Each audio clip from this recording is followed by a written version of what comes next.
Greetings, brave warriors and shield maidens. If you seek the strength and wisdom of the ancient Vikings, you've come to the right place. Don't waste time. Subscribe to the channel now and join our horde to strengthen this community of true Vikings.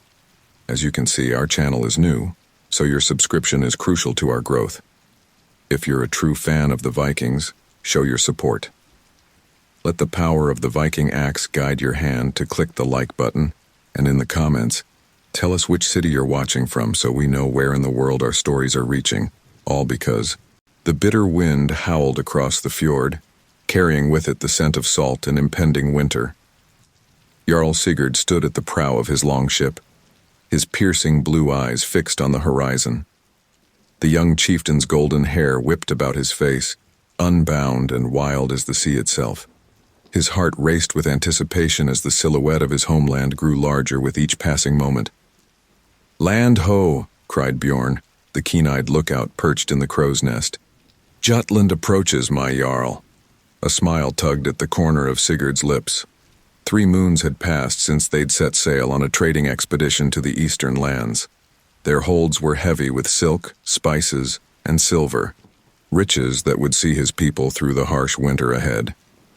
Yet it was not the thought of wealth that quickened Sigurd's pulse, but the promise of reunion with his father, the great Jarl Erik, the Red-Handed. As the longship glided into the familiar waters of the fjord, Sigurd's brow furrowed. The docks were eerily quiet, devoid of the usual bustle of activity that accompanied a returning war party. No horns sounded to herald their arrival, no cheers rose from the shore. "Something is amiss," growled Halfdan, Sigurd's battle-scarred second-in-command. The old warrior's hand instinctively went to the haft of his axe. Sigurd nodded grimly.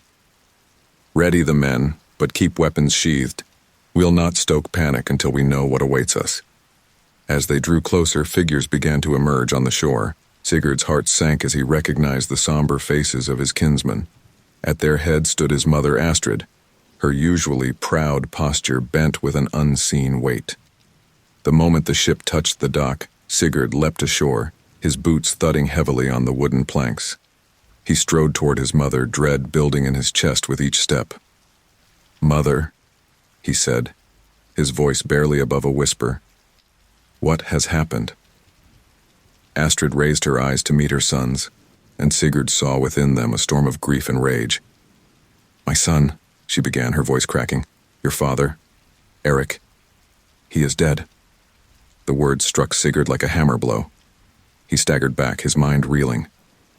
"Dead?" he repeated, disbelief coloring his voice. "How? When?" Astrid's face hardened, her grief giving way to a cold fury. "Murdered," she spat, "by the cowards of Clan Ironwolf. They came in the night like thieves and struck him down in his own hall." Sigurd's world tilted on its axis. His father, the indomitable Erik the Red-Handed, slain in his own home. It seemed impossible, a cruel jest of the gods. Yet as he looked into his mother's eyes, he knew it to be true. A roar of anguish and rage tore from Sigurd's throat, echoing across the fjord. His men, now gathered on the shore, took up the cry, their voices rising in a cacophony of grief and fury. "Take me to him," Sigurd demanded, his voice hoarse. Astrid nodded solemnly and led the way up the winding path to the great hall. As they walked, she spoke in low tones, filling in the gaps of the tale. "It was 5 nights past," she explained. "We had word that Clan Ironwolf sought to parley, to settle old grievances. Your father, ever hopeful for peace, welcomed them into our hall. But their words of truce were as false as their honor. In the dead of night, they struck. They reached the hall, its mighty doors thrown open in mourning. Inside, the air was thick with the scent of death and the murmur of grieving voices. On a raised platform at the far end of the hall lay the body of Jarl Erik, prepared for his final journey to Valhalla. Sigurd approached slowly, each step heavy with the weight of his sorrow. His father's face was peaceful in death, belying the violence of his end. The great red beard that had given Erik his name was neatly combed, his mighty hands folded over the hilt of his sword upon his chest. Falling to his knees beside the bier, Sigurd placed a trembling hand on his father's cold brow. "Father," he whispered, his voice choked with emotion, "I swear by all the gods, old and new, that I will avenge you. Your death will not go unanswered." A hand fell upon Sigurd's shoulder, and he looked up to see Halfdan standing beside him. The old warrior's face was etched with lines of sorrow, but his eyes burned with a fierce determination. "The clan awaits, my Jarl," Halfdan said softly. "They look to you now." Sigurd nodded, drawing in a deep breath to steady himself. He rose to his feet, turning to face the gathered crowd. Eyes red-rimmed with grief and bright with anger stared back at him, awaiting his words. "My people," Sigurd began, his voice gaining strength with each word, "a great evil has been done to us. My father, your Jarl, was struck down by treachery and deceit. Clan Ironwolf has broken the sacred laws of hospitality, spilling blood under the roof that offered them shelter. This will not stand." A murmur of agreement rippled through the crowd, growing in volume as Sigurd continued. "I stand before you now, not just as Eric's son, but as your new Jarl. And as your Jarl, I swear this oath. I will not rest, I will not falter, until justice has been served. The blood of Clan Ironwolf will pay for the blood they have spilled." Cheers erupted from the assembled Vikings, weapons raised in solidarity. But Sigurd was not finished. He raised his hand for silence, and the hall grew quiet once more. "But vengeance alone is not enough," he declared. "I must bind myself to this oath in the sight of gods and men. Bring forth the sacred arm ring and the blood bowl." A hush fell over the hall as the clan's Gothi, the old priest Ulf, stepped forward. In his gnarled hands he carried an intricately carved wooden bowl and a golden arm ring, ancient relics of their people. Ulf's voice, thin with age but strong with purpose, rose in a chant to the gods. The assembled Vikings joined in, their voices blending in a haunting melody that seemed to make the very timbers of the hall tremble. As the chant reached its crescendo, Sigurd drew his knife. Without hesitation, he drew the blade across his palm, letting his blood drip into the sacred bowl. The red droplets splashed against the wood, staining it crimson. "Hear me, Odin All-Father," Sigurd intoned, his voice ringing out clear and strong.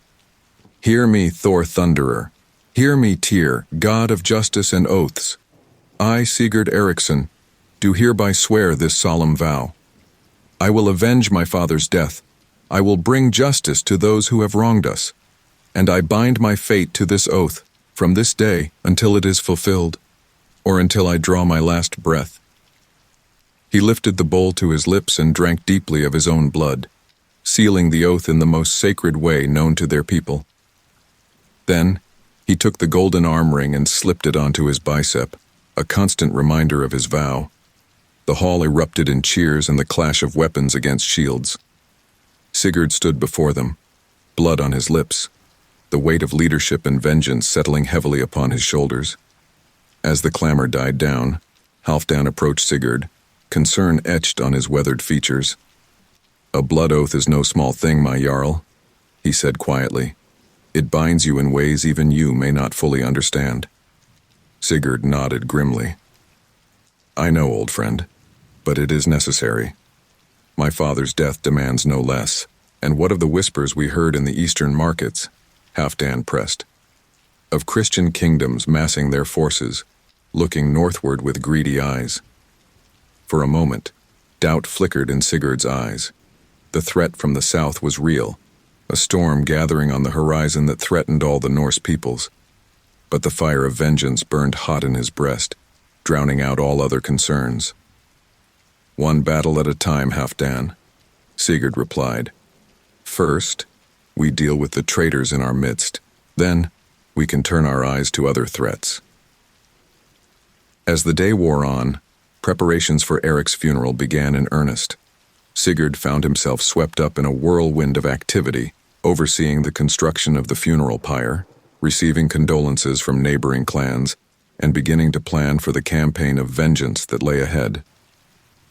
It was near midnight when Sigurd finally found a moment of solitude.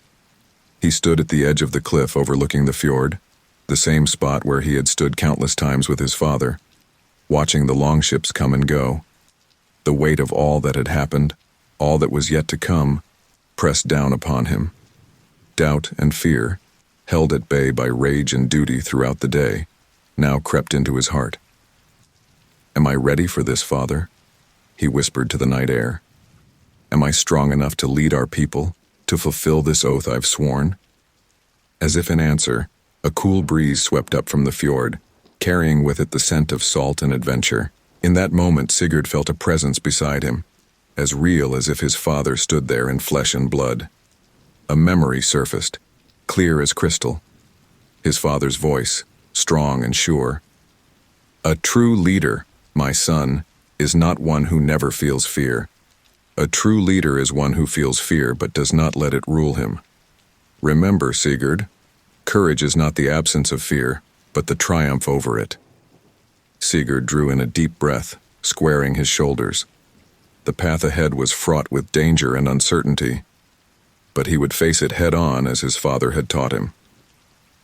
As the first light of dawn began to paint the eastern sky, Sigurd turned back toward the village. The day of his father's funeral lay ahead, and beyond that, the long road of vengeance.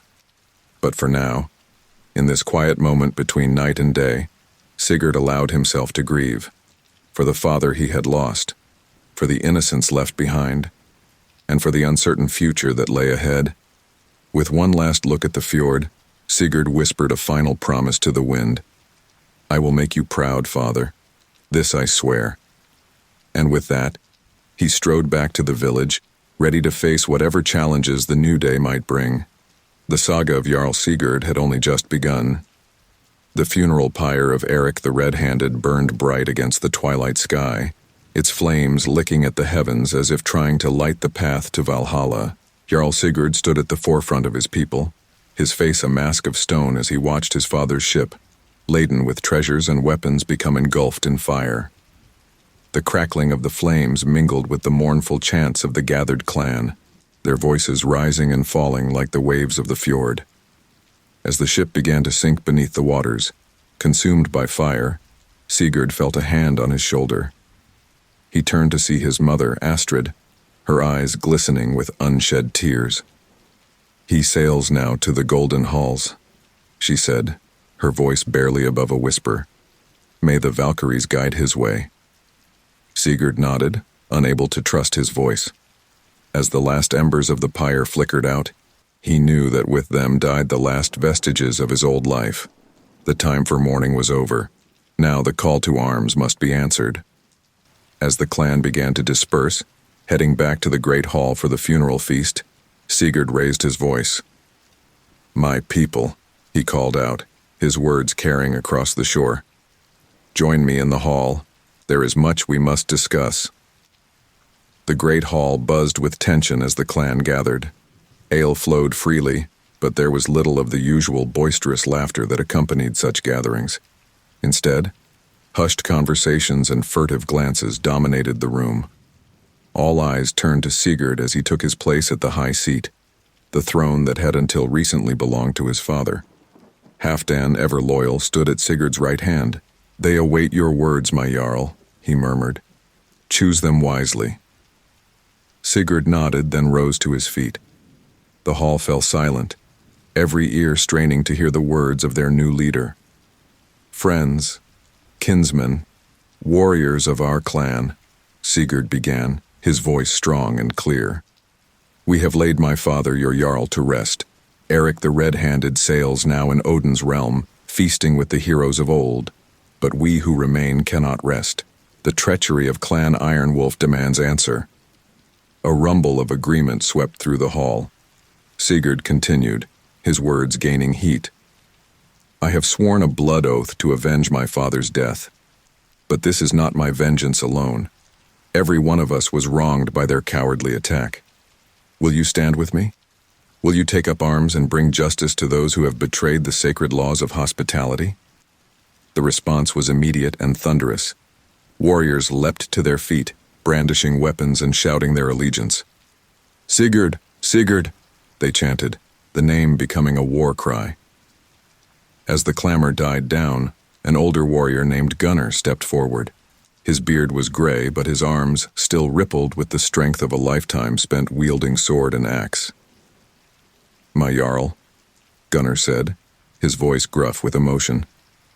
"I fought alongside your father for many years. He was a great man, a true leader. But attacking Clan Ironwolf in their stronghold on Gotland, it will not be easy. They are well fortified, and the journey itself is perilous." Sigurd met the old warrior's gaze steadily.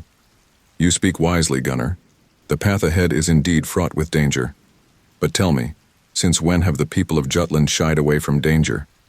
Are we not the descendants of giants and gods? Do our sagas not sing of great deeds and greater victories?" A chorus of agreement rose from the gathered warriors. Sigurd pressed on, his voice rising with passion. "We are Vikings. The sea is our road, danger our companion, and glory our reward. Who among you will sail with me to write a new saga with the blood of our enemies?" The response was deafening. Warriors surged forward, pledging their loyalty and their lives to Sigurd's cause.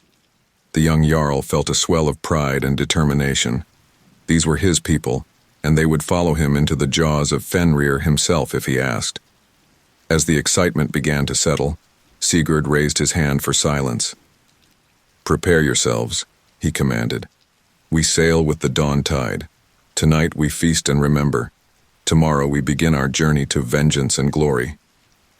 The hall erupted in cheers once more, but as Sigurd sat back down, he noticed a figure moving against the tide of the crowd. It was Ulf, the old Gothi, his eyes grave beneath his bushy white brows. "A word, if I may, my Jarl," the priest said softly. "In private." Sigurd nodded, following Ulf to a quiet corner of the hall. The old man's face was creased with concern. "You walk a dangerous path, young Sigurd," Ulf began. "Vengeance is a blade that cuts both ways. The Norns weave a complex tapestry, and even the gods cannot always see where each thread may lead." Sigurd frowned. "What would you have me do, Ulf? Let my father's murder go unanswered?" The Gothi shook his head slowly. "No, but I would caution you to tread carefully. The omens are uncertain. Before you embark on this journey, we must seek the wisdom of the gods. A sacrifice must be made to ensure their favor." For a moment, Sigurd wanted to dismiss the old man's warnings. The fire of vengeance burned hot in his veins, drowning out all other considerations. But the teachings of his father stayed his tongue. Eric had always respected the gods and their messengers. "Very well," Sigurd agreed. "At first light before we sail, we will make the sacrifice. What do the gods demand?" Ulf's eyes seemed to look beyond Sigurd, gazing into some unseen realm. "A life," he said finally. "The gods demand a life."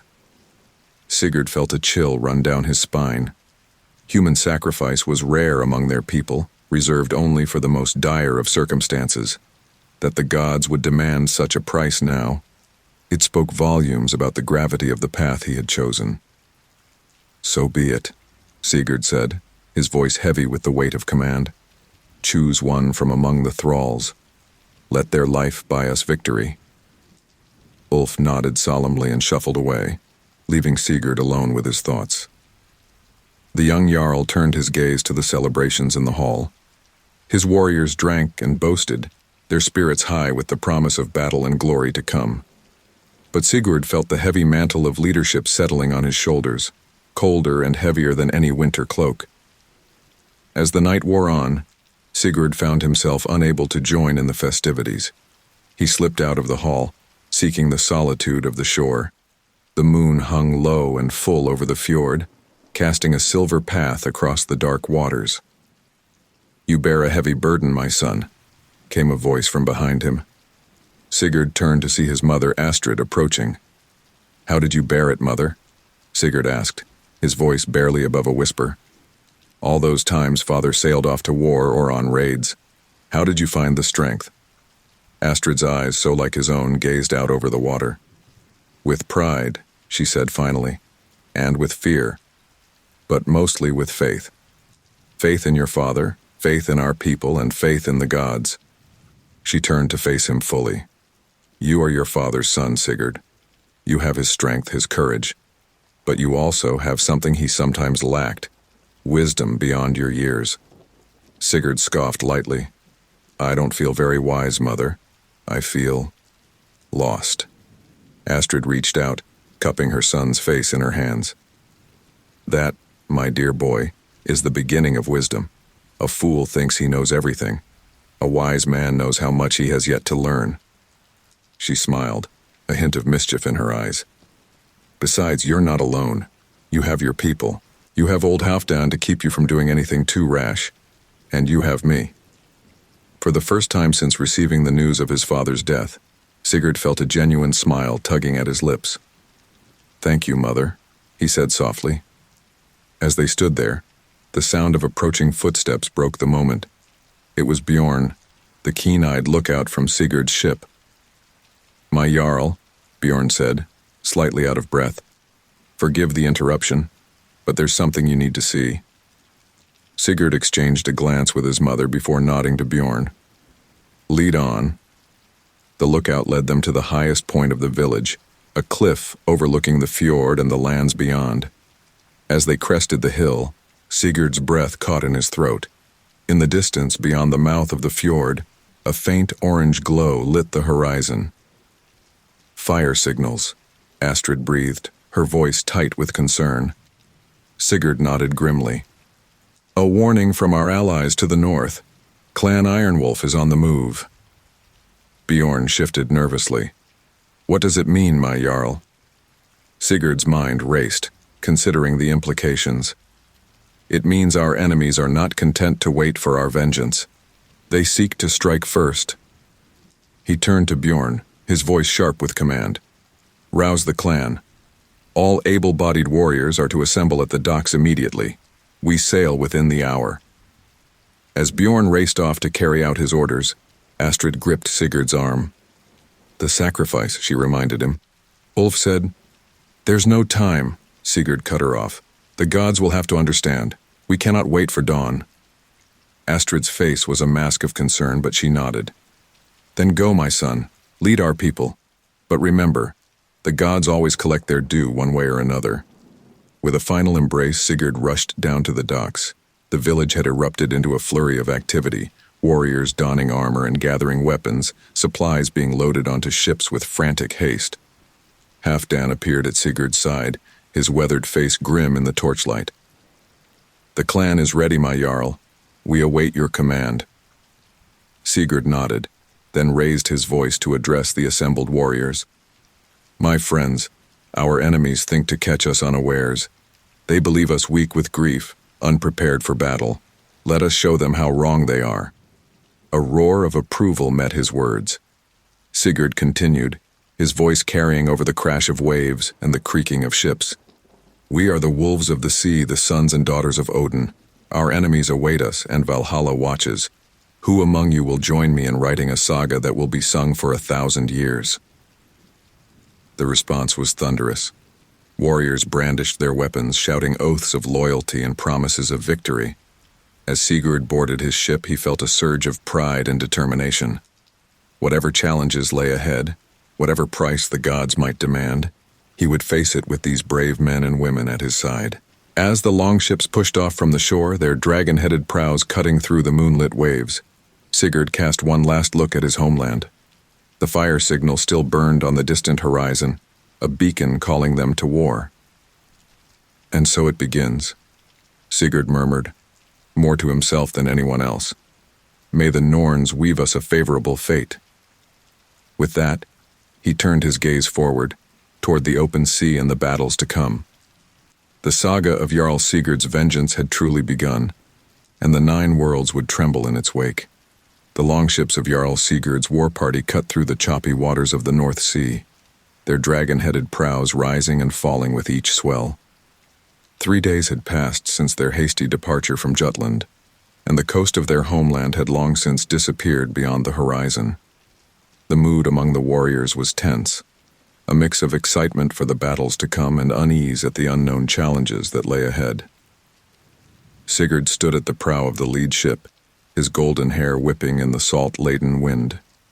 His eyes, as blue and stormy as the sea itself, scanned the horizon ceaselessly.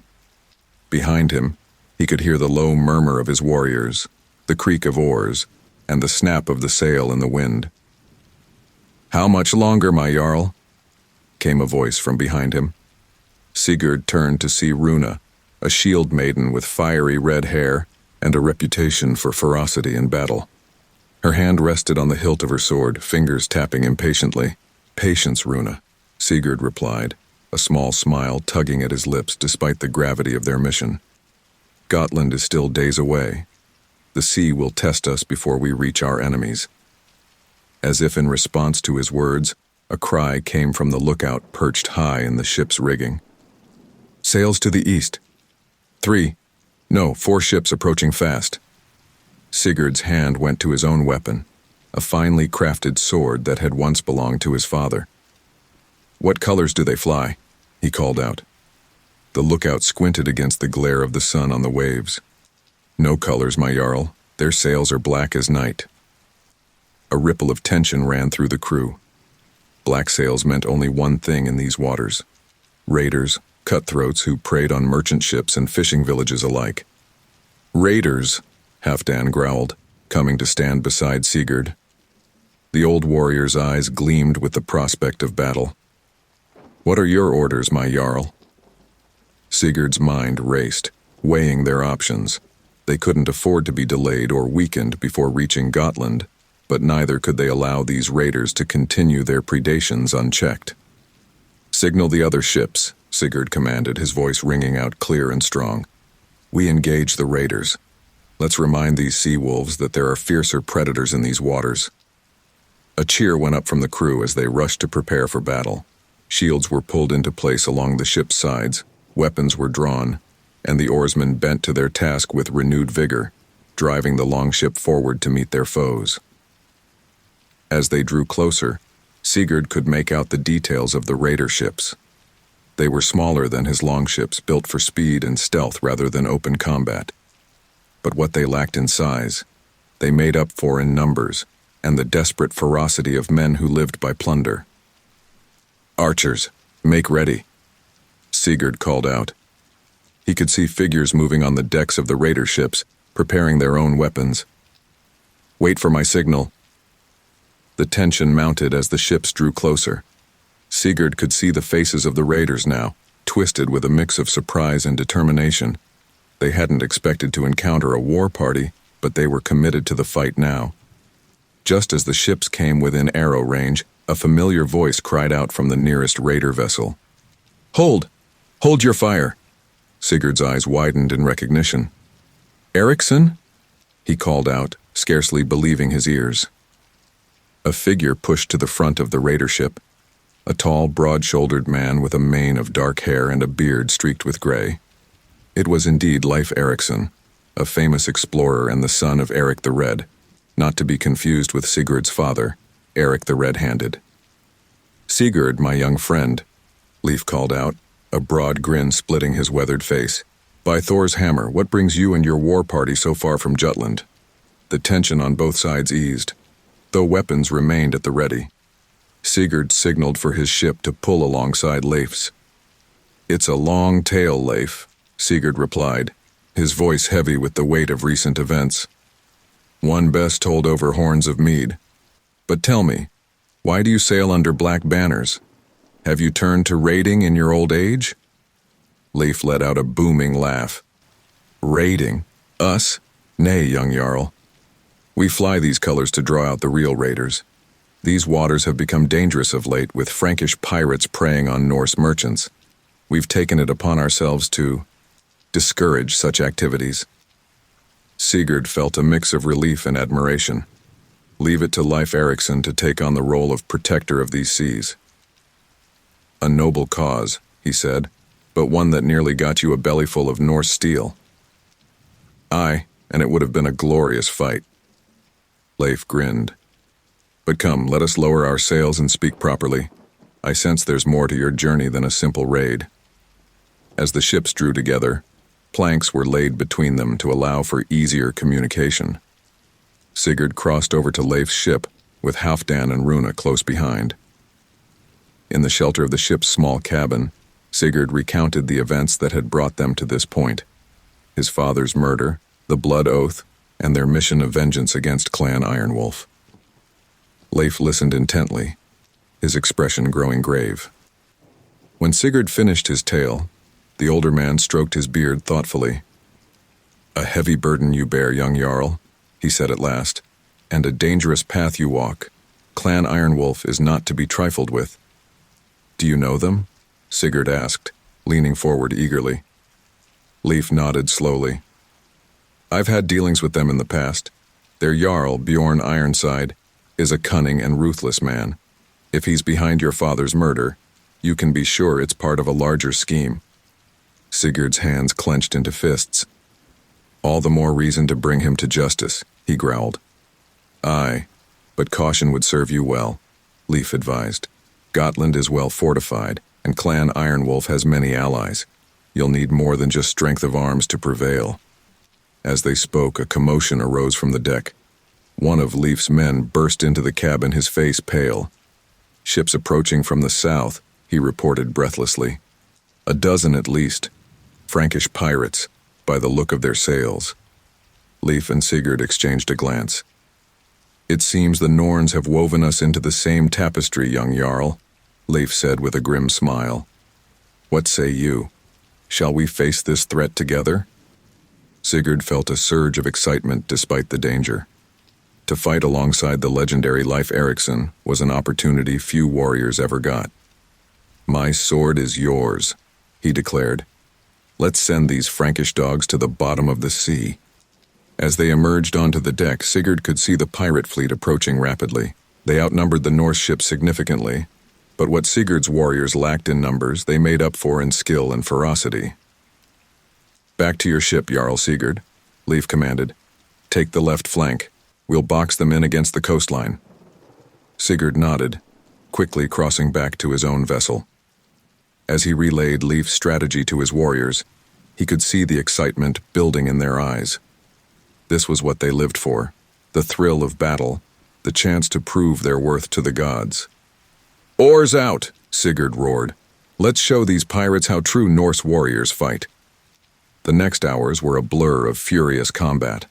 The clash of steel on steel rang out across the waves, punctuated by war cries and the screams of the wounded. Sigurd found himself in the thick of the fighting, his father's sword singing in his hand as he cut down foe after foe. At one point, as he paused to catch his breath, Sigurd caught sight of Leif on a nearby ship. The older warrior was a whirlwind of destruction, his axe rising and falling with deadly precision. Their eyes met across the chaos of battle, and Leif gave him a fierce grin and a nod of approval. As the sun began to set, the tide of battle finally turned decisively in favor of the Norse. The remaining pirate ships turned tail and fled, leaving their burning and sinking comrades behind. In the aftermath, as the wounded were tended to and the dead were prepared for burial at sea, Sigurd found himself once again in conference with Leif. "You fought well, young Jarl," Leif said, clapping Sigurd on the shoulder. "Your father would be proud." Sigurd felt a mix of pride and sorrow at the words. "Thank you," he said softly. "I only hope I can lead my people as well as he did." Leif's expression grew serious. "Leadership is a heavy burden, Sigurd. It requires more than just skill with a blade. You must be wise as well as strong, cautious as well as bold." "What would you have me do?" Sigurd asked, suddenly feeling very young and unsure. Leif stroked his beard thoughtfully. "Your path to Gotland is fraught with danger, and not just from enemies. The sea itself can be a deadly foe." He paused, seeming to come to a decision. "I'll accompany you at least part of the way. My knowledge of these waters could prove useful." Sigurd felt a wave of relief wash over him. With Leif Erikson at their side, their chances of reaching Gotland safely had just improved dramatically. "We would be honored," he said earnestly. As they prepared to resume their journey, Sigurd found himself standing at the prow of his ship once more. The setting sun painted the sky in hues of orange and purple, reflecting off the now calm sea. Despite the victory they had just won, Sigurd felt a sense of unease settling in his gut. Runa appeared at his side, her armor still spattered with blood from the recent battle. "What troubles you, my Jarl?" she asked softly. Sigurd sighed, his eyes fixed on the horizon. "We've won a great victory today," he said. "But I fear it's only the beginning of our trials. The path ahead is shrouded in mist and I cannot see where it leads." Runa nodded, understanding. "That's why we follow you," she said simply. "To light the way through the mist." Her words struck Sigurd deeply. He realized then the true weight of his responsibility, not just to avenge his father, but to lead his people safely through whatever challenges lay ahead. As the stars began to appear in the darkening sky, Sigurd silently renewed his oath.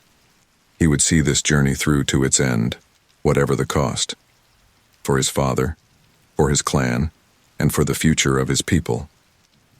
The longships surged forward into the gathering night, carrying Sigurd and his warriors onward towards their destiny. The saga of their great journey was far from over, and the greatest challenges still lay ahead. But for now, they sailed on, their hearts buoyed by victory, and their spirits steeled for the trials to come. The mist hung heavy over the sea, shrouding the world in a veil of gray. Jarl Sigurd stood at the prow of his longship, straining his eyes to pierce the gloom. They had been sailing for days, guided by Leif Erikson's expert knowledge of these treacherous waters. Now as the first light of dawn began to seep through the mist, Sigurd could feel it in his bones. They were close to Gotland. "Land ho!" came the cry from the lookout, his voice muffled by the thick fog. "Gotland off the starboard bow." A ripple of excitement ran through the crew. Warriors who had been dozing or idly sharpening their weapons now sprang to attention, eyes fixed on the hazy shoreline slowly emerging from the mist. Leif appeared at Sigurd's side, his weathered face creased with concern. "We've made good time," the older warrior said. "But this fog is a mixed blessing. It hides our approach, but it also hides any dangers that might await us on shore." Sigurd nodded grimly. "We'll need to send scouts ahead. We can't risk the entire fleet until we know what awaits us." "A wise decision," Leif agreed. "But choose your scouts carefully. The woods of Gotland can be treacherous, especially to those unfamiliar with the terrain." As if summoned by their words, Runa approached, her red hair gleaming like fire even in the dim light. "My Jarl," she said, bowing her head slightly, "allow me to lead the scouting party. I've hunted in forests like these before." Sigurd considered for a moment, then nodded. "Very well, Runa. Take 4 others with you. Move swiftly and silently. We need to know what defenses Clan Ironwolf has in place." As Runa moved off to prepare for the mission, Halfdan joined them, his scarred face etched with worry. "This fog," he grumbled. "It's not natural. It clings too closely, as if woven by cedar magic." Sigurd felt a chill run down his spine at the old warrior's words. Satyr, the magic of prophecy and illusion, was a powerful and unpredictable force. If Clan Ironwolf had a satyr practitioner in their ranks, this mission could be even more dangerous than they had anticipated. "We cannot turn back now," Sigurd said, as much to himself as to his companions.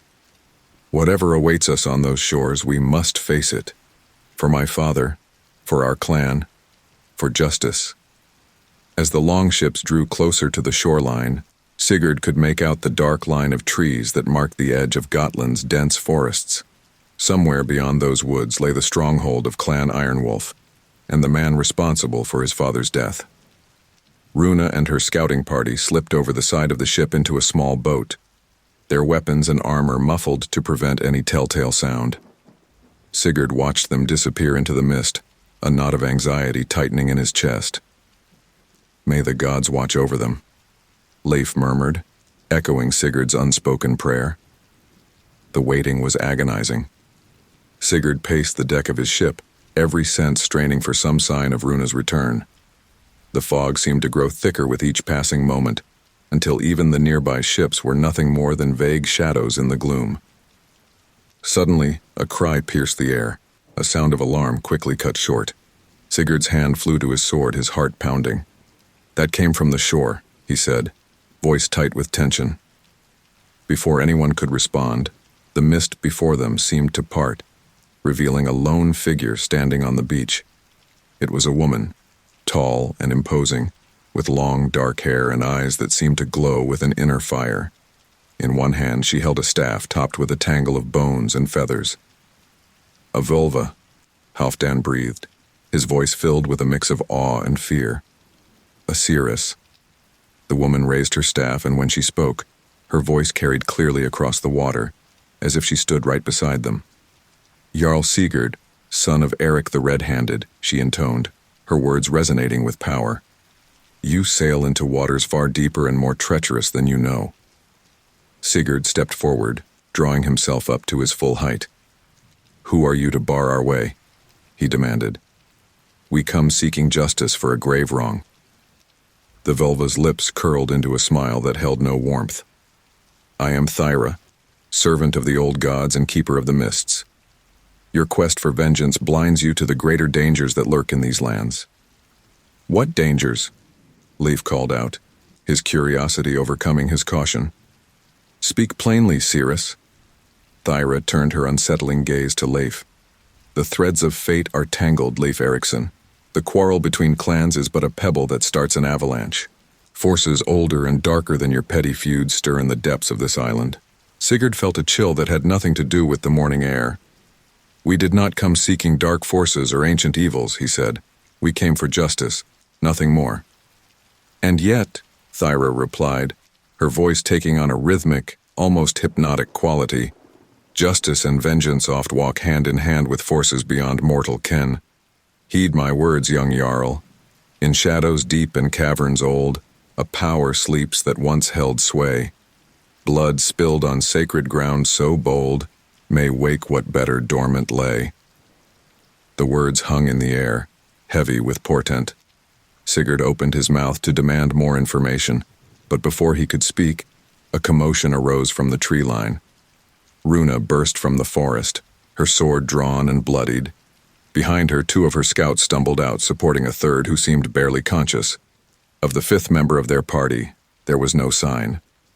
"Jarl Sigurd!" Runa called out, her voice ragged. "We're under attack! Clan Ironwolf knew we were coming. They have warriors hidden throughout the forest." As if summoned by her words, figures began to emerge from the mist-shrouded trees. Warriors clad in wolf pelts, their faces painted for battle, arrows nocked and swords drawn. Sigurd turned back to where Thera had stood, but the seeress had vanished, as if she had never been there at all. There was no time to ponder her cryptic warning. Battle was upon them. "To arms!" Sigurd roared, his voice carrying to all the ships in their fleet. "Prepare for landing. We fight for vengeance, for honor, for our fallen comrades." The next moments were a chaos of action. Longships surged towards the shore, warriors leaping into the shallow water with weapons raised. Arrows whistled through the air, finding marks on both sides. The clash of steel on steel rang out, punctuated by war cries and screams of pain. Sigurd found himself in the thick of the fighting, his father's sword singing in his hand. He cut down one Ironwolf warrior, then another, his mind focused solely on the rhythm of battle. Beside him, Halfdan roared defiance as he swung his great axe, while Runa moved with deadly grace, her blade flashing like lightning. As they pushed their way up the beach, Sigurd caught sight of a figure standing atop a rocky outcropping, a man whose very bearing spoke of leadership and power. He wore a cloak of wolf fur, and in his hand he held a wickedly curved sword that seemed to drink in what little light penetrated the mist. Their eyes met across the battlefield, and in that moment, Sigurd knew. This was Bjorn Ironside, the Jarl of Clan Ironwolf, the man responsible for his father's death. With a cry of rage, Sigurd began to fight his way towards Bjorn. But the Ironwolf Jarl merely smiled, a cold and cruel expression, before turning and disappearing into the mist-shrouded forest. "Coward!" Sigurd shouted, his voice hoarse with fury. "Face me and answer for your crimes." But there was no response save the continued sounds of battle. Sigurd found himself surrounded by Iron Wolf warriors, each seemingly more desperate to prevent him from pursuing their leader.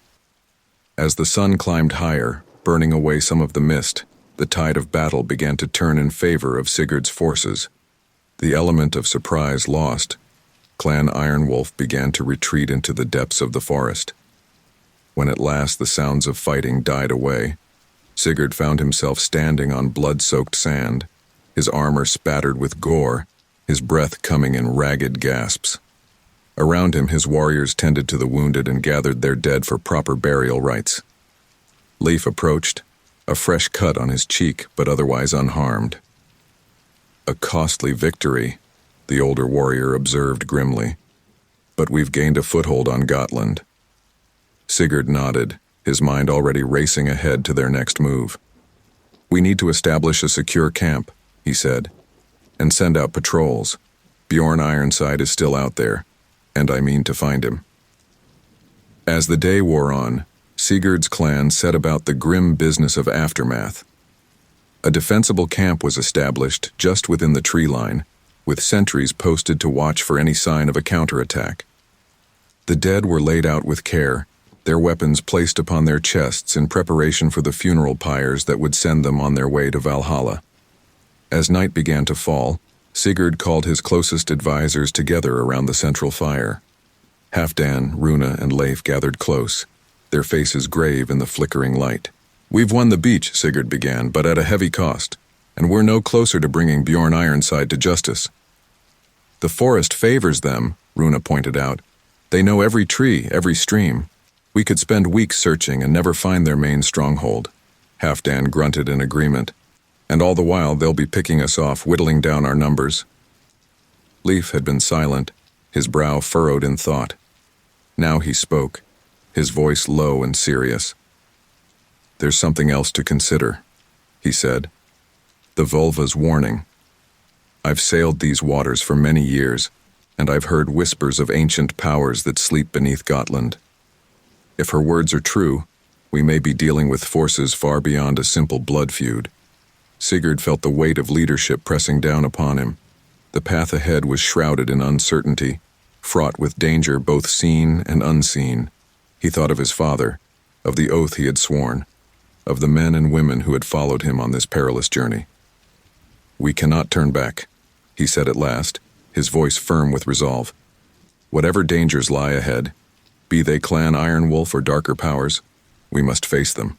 But we'll do so with caution and wisdom, not just strength of arms." He turned to each of his advisors in turn. "Runa, I want you to organize scouting parties, learn the lay of the land, find paths through this forest. Halfdan, see to our defenses. I want this camp secure against any attack, day or night." Both warriors nodded, accepting their tasks without question. Sigurd then turned to Leif. "Your knowledge may be our greatest asset now, old friend. See what you can learn of these ancient powers the Volva spoke of. And if you can find any trace of cedar magic being used against us, we need to know." As his companions moved off to see to their duties, Sigurd remained by the fire, his eyes fixed on the dancing flames. The words of the Volva echoed in his mind, mixing with memories of his father and visions of battles yet to come. He touched the golden arm ring that bound him to his oath, feeling its weight more heavily than ever before. "Guide me, Father," he whispered to the night air. "Give me the strength to see this through, and the wisdom to lead our people safely through the trials ahead." As if in answer, a cool breeze stirred the embers of the fire, sending sparks spiraling up into the star-filled sky. Sigurd took a deep breath, squaring his shoulders. Whatever challenges the coming days might bring, he would face them head-on, for the sake of his clan, his honor, and the memory of Eric the Red-Handed. The saga of Jarl Sigurd's vengeance had taken a dark and unexpected turn, but it was far from over. As night settled over the mist-shrouded forests of Gotland, the young Jarl prepared himself for the battles to come. Battles that would test not just his strength and skill, but his very soul. The dawn broke over Gotland, pale and hesitant, as if reluctant to illuminate the aftermath of yesterday's battle. Jarl Sigurd stood atop a rocky outcropping, his keen eyes surveying the misty landscape before him. Behind him, The camp stirred to life, the sounds of warriors preparing for the day's challenges filling the air. Runa approached, her face etched with weariness from a night of scouting. "My Jarl," she said, bowing her head slightly. "We've found something." Sigurd turned, his interest piqued. "Speak, Runa. What have you discovered?" The shield maiden's eyes gleamed with excitement despite her fatigue. "A fortress hidden deep in the forest. It must be Clan Ironwolf's stronghold. It's well defended, my Jarl, but not impregnable." A surge of anticipation coursed through Sigurd's veins. At last, a tangible target for their vengeance. "Show me," he commanded. Runa led Sigurd and a small group of his most trusted warriors through the dense forest. As they traveled, Sigurd couldn't shake the feeling of being watched. The trees seemed to loom over them, their branches reaching out like grasping fingers. "The vulva's warning weighs heavily on my mind," Leaf murmured, echoing Sigurd's unspoken thoughts. "These woods feel alive, and not in a wholesome way." Halfdan grunted in agreement. "Aye, there's old magic here. We'd do well to be on our guard." As they crested a hill, Runa held up a hand for silence. Crouching low, the group peered through the underbrush. There, in a natural clearing, stood the fortress of Clan Ironwolf. It was an impressive sight. High wooden walls surrounded a collection of sturdy buildings, with a great hall at the center. Atop the walls, sentries paced, their wolf pelt cloaks stark against the gray sky. Sigurd's eyes narrowed as he took in the defenses. "It won't be easy," he mused aloud. "A frontal assault would be costly." "Perhaps there's another way," Leif suggested. "In my travels, I've found that even the strongest fortress has a weakness. We just need to find it." As they discussed potential strategies, a commotion arose from the direction of their camp. The group hurried back, weapons at the ready, only to find a surprising scene awaiting them. A small group of men stood at the edge of the camp, their hands raised in a gesture of peace. At their head was a tall, broad-shouldered man with a graying beard. Despite his apparent age, he carried himself with the bearing of a warrior. "Jarl Sigurd," the man called out as they approached. "I am Gunnar Whitebear, once a friend to your father. I come seeking parley." Sigurd's hand tightened on the hilt of his sword. "You claim friendship with my father, yet you stand with his murderers?" Gunnar's face fell, genuine sorrow etching lines around his eyes. "It's not so simple, young Jarl. There is much you do not know about the events that brought you here." For a long moment, Sigurd stood silent, weighing his options. Finally, he nodded. "Speak then, Gunnar Whitebear. But know that if this is a trick, your life is forfeit."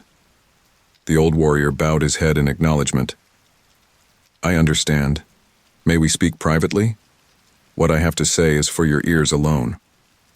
Reluctantly, Sigurd agreed. He led Gunnar to his tent, ignoring the concerned looks from Halfdan and the others. Once inside, he fixed the older man with a steely gaze. "Now, speak. Tell me why I shouldn't strike you down where you stand for allying with my father's killers." Gunnar sighed heavily, suddenly looking every one of his years. "Your father's death was a tragedy, Sigurd, but it was not murder, at least not in the way you believe." Sigurd's hand flew to his sword, rage boiling up inside him. "Choose your next words carefully, old man." "Peace, Jarl Sigurd," Gunnar said, raising his hands placatingly. "I loved your father as a brother. We fought side by side in many battles. But Eric, he changed in his last years. The desire for power consumed him." The words hit Sigurd like a physical blow. "What are you saying?" Gunnar's eyes were filled with a mix of sorrow and determination. "Your father came to Gotland not for peace but for conquest. He sought to subjugate Clan Ironwolf, to add their lands and wealth to his own. The attack in the night, it was not unprovoked." Sigurd felt as if the ground was shifting beneath his feet. Everything he had believed, everything that had driven him to this point was being called into question. "No," he said, his voice barely above a whisper. "I don't believe you." "I understand your doubt," Gunnar said gently. "But think, Sigurd, you knew your father. In his later years, Did you not see the change in him? The growing hunger for more land, more wealth, more power? Unbidden, memories rose in Sigurd's mind. His father's increasing obsession with expanding their territory, the gleam in his eye when he spoke of conquests to come. Sigurd had attributed it to ambition, to a desire to secure their clan's future. But now, even if what you say is true, Sigurd said, fighting to keep his voice steady, it doesn't justify his murder. Gunnar nodded solemnly. You're right. The manner of his death was regrettable, but it was done in defense of our people, our homes. Bjorn Ironside acted to protect his clan from a threat he saw as imminent and severe. Sigurd's mind reeled. He had come to Gotland filled with righteous anger, certain of the justice of his cause. Now, doubt gnawed at him like a wolf at a carcass. Why tell me this now? He demanded. Why not when we first arrived? Would you have listened? Gunnar asked, a sad smile on his face. You came with fire in your heart and vengeance in your eyes. Only now, having faced the realities of this conflict, might you be ready to hear the truth. A heavy silence fell between them. Sigurd's thoughts were a maelstrom of conflicting emotions, anger, doubt, grief, and a creeping sense of shame. Finally, Sigurd spoke, his voice low and controlled. Say I believe you. What would you have me do? I've sworn a blood oath. I've led my people into battle. Lives have been lost on both sides. Gunnar's eyes lit up with hope. End this conflict before more blood is shed. Meet with Bjorn Ironside. Hear his side of the story. Perhaps there is a way to find justice that doesn't involve more death. Sigurd was about to respond when a commotion outside the tent caught his attention. Halfdan burst in, his face grim. My Jarl, we're under attack. Clan Ironwolf has launched an assault on our camp. The sounds of battle filled the air. The clash of steel, the screams of the wounded, the war cries of warriors locked in combat. Sigurd's hand flew to his sword, all thoughts of peace negotiations forgotten in the face of immediate threat. He turned to Gunnar, fury etched on his features. Was this your plan all along, to distract me while your warriors attacked? Gunnar's face paled. No, I swear it. I knew nothing of this attack. Please, Sigurd, you must believe me. But Sigurd was already moving, bursting out of the tent and into the chaos of battle. The scene before him was one of pandemonium. Iron Wolf warriors had emerged from the forest like wraiths, catching many of Sigurd's men unawares. Runa appeared at his side, her sword already bloodied. They came out of nowhere, my Jarl. It's as if the very trees hid them. Sigurd's mind raced, trying to formulate a strategy even as he parried a blow from an attacking warrior. Rally the men, he shouted to Runa.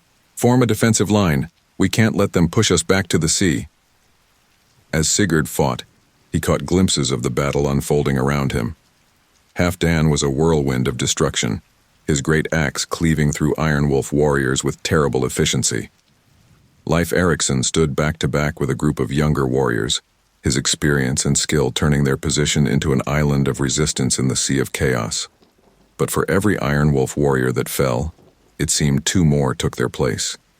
They fought with a ferocity born of defending their homeland, their wolf pelt cloaks giving them an almost bestial appearance in the heat of battle.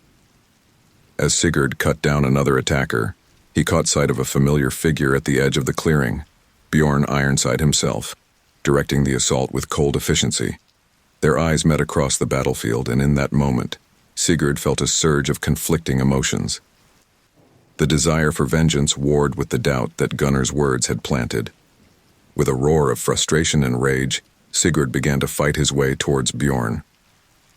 But the Iron Wolf Jarl merely smiled coldly and melted back into the forest, leaving his warriors to continue the assault. The battle raged on, the morning sun climbing higher in the sky. Indifferent to the bloodshed below, Sigurd's arms grew heavy, his breath coming in ragged gasps, but still he fought on. His people needed him, looked to him for leadership and strength. Finally, as the sun reached its zenith, the tide of battle began to turn. Sigurd's warriors, recovering from their initial surprise, began to push back against the Iron Wolf assault. The attackers, perhaps realizing that their advantage of surprise was lost, began to withdraw back into the forest.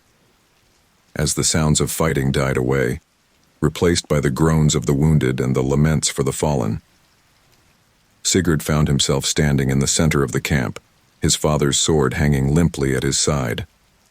The ground was littered with the dead and dying from both clans, a grim testament to the cost of their conflict. Leif approached, his usually immaculate appearance marred by blood and dirt. "They've withdrawn for now," he reported, "but they'll be back. This was just the first assault." Sigurd nodded grimly. "We need to strengthen our defenses and—" He hesitated, the weight of leadership heavy on his shoulders. "We need to consider our next move carefully." As the day wore on, Sigurd oversaw the fortification of their camp. Wooden palisades were erected, trenches dug, and watchposts established. All the while, his mind churned with the revelations Gunnar had shared. As night fell, Sigurd called his closest advisors together. Halfdan, Runa, and Leif gathered around a small fire, their faces grave in the flickering light. "We've won this battle," Sigurd began, "but at a great cost, and I fear there is more to this conflict than we initially believed." He recounted his conversation with Gunnar, watching as shock, disbelief, and uncertainty played across the faces of his companions. "It could be a trick," Halfdan growled, but there was a note of doubt in his voice. Runa looked troubled. "But if it's true, are we the aggressors here?" Leif stroked his beard thoughtfully. "The Völva's warning takes on new meaning in light of this. Perhaps the ancient power she spoke of is not a physical threat, but the weight of truth and consequences." Sigurd sighed heavily. "I don't know what to believe, but I do know this. We cannot continue as we have been. Too much blood has been spilled already." "What would you have us do, my Jarl?" Runa asked, her voice soft but filled with resolve. Sigurd stood, his decision made. "Tomorrow I will seek parley with Bjorn Ironside. We will hear his side of the story, and then we will decide our path forward." As his companions nodded in agreement, Sigurd gazed into the fire, its flames reflecting in his troubled eyes. The saga of his vengeance had taken yet another unexpected turn. What had begun as a straightforward quest for justice had become a complex web of conflicting truths and shifting loyalties. In the darkness beyond their camp, the forests of Gotland loomed, filled with unseen dangers and unspoken truths. And somewhere out there, Bjorn Ironside waited, holding the key to a past Sigurd was only beginning to understand. As he prepared for the challenges that the new day would bring, Sigurd touched the golden arm ring that bound him to his oath. "Guide me, Father," he whispered to the night. "Help me find the truth and the strength to face it." The saga of Jarl Sigurd continued, its ultimate destination still shrouded in the mists of fate and the complexities of human hearts. The mist clung to the trees like a shroud, muffling sounds and obscuring vision. Jarl Sigurd stood at the edge of the clearing, his hand resting on the hilt of his father's sword. Behind him, the camp stirred uneasily, his warriors preparing for whatever the day might bring. Before him lay the unknown, the deep, dark forests of Gotland, and the truths they concealed. Halfdan approached, his grizzled face etched with concern. "Are you certain about this, my Jarl? Meeting with Bjorn Ironside could be walking into a trap." Sigurd's jaw tightened. "It's a risk we must take. Too much blood has been spilled already. If there's a chance to end this without further bloodshed, we must seize it." The old warrior nodded reluctantly. "As you say, but let me come with you. My axe has kept you safe this far." "No, old friend," Sigurd said, placing a hand on Halfdan's shoulder. "I need you here, guarding our people. If this is indeed a trap, they'll need your strength and experience to lead them." As Halfdan grudgingly accepted his orders, Runa emerged from the mist, her red hair a splash of color in the gray morning. "The scouts report no sign of Iron Wolf warriors in the immediate vicinity," she said. If you're going to do this, now's the time. Sigurd nodded, taking a deep breath to steady himself. Remember, he said to both of them, if I don't return by nightfall, you're to lead our people back to the ships, return to Jutland, and keep our clan safe. We're not leaving without you, Runa said fiercely, her hand gripping her sword hilt. Sigurd managed a small smile. That's an order, Shield Maiden. Our people's survival is more important than any one man, even their Jarl. With a final nod to his trusted companions, Sigurd stepped into the forest. The mist seemed to swallow him, the sounds of the camp fading away until all he could hear was the soft crunch of his boots on the forest floor and his own steady breathing. He walked for what felt like hours, the forest around him unchanging. Just as he began to wonder if he had somehow become lost, he emerged into a small clearing. There, standing as if he had been waiting all along, was Bjorn Ironside. The Jarl of Clan Ironwolf cut an imposing figure. Tall and broad-shouldered, he wore a cloak of wolf fur over gleaming chainmail. His beard was shot through with gray, but his eyes were sharp and alert. Jarl Sigurd, Bjorn said, his voice deep and resonant, I must admit I had my doubts that you would come alone. Sigurd's hand tightened on his sword hilt. I'm a man of my word, Bjorn Ironside. Unlike some. A flicker of something, pain, regret, passed across Bjorn's face. You speak of your father's death. There is much you do not understand, young Jarl. Then enlighten me, Sigurd growled. Tell me why you murdered a man who came to you in peace. Bjorn sighed heavily, suddenly looking older than his years. Walk with me, he said, gesturing towards a path that led deeper into the forest. There are things you need to see.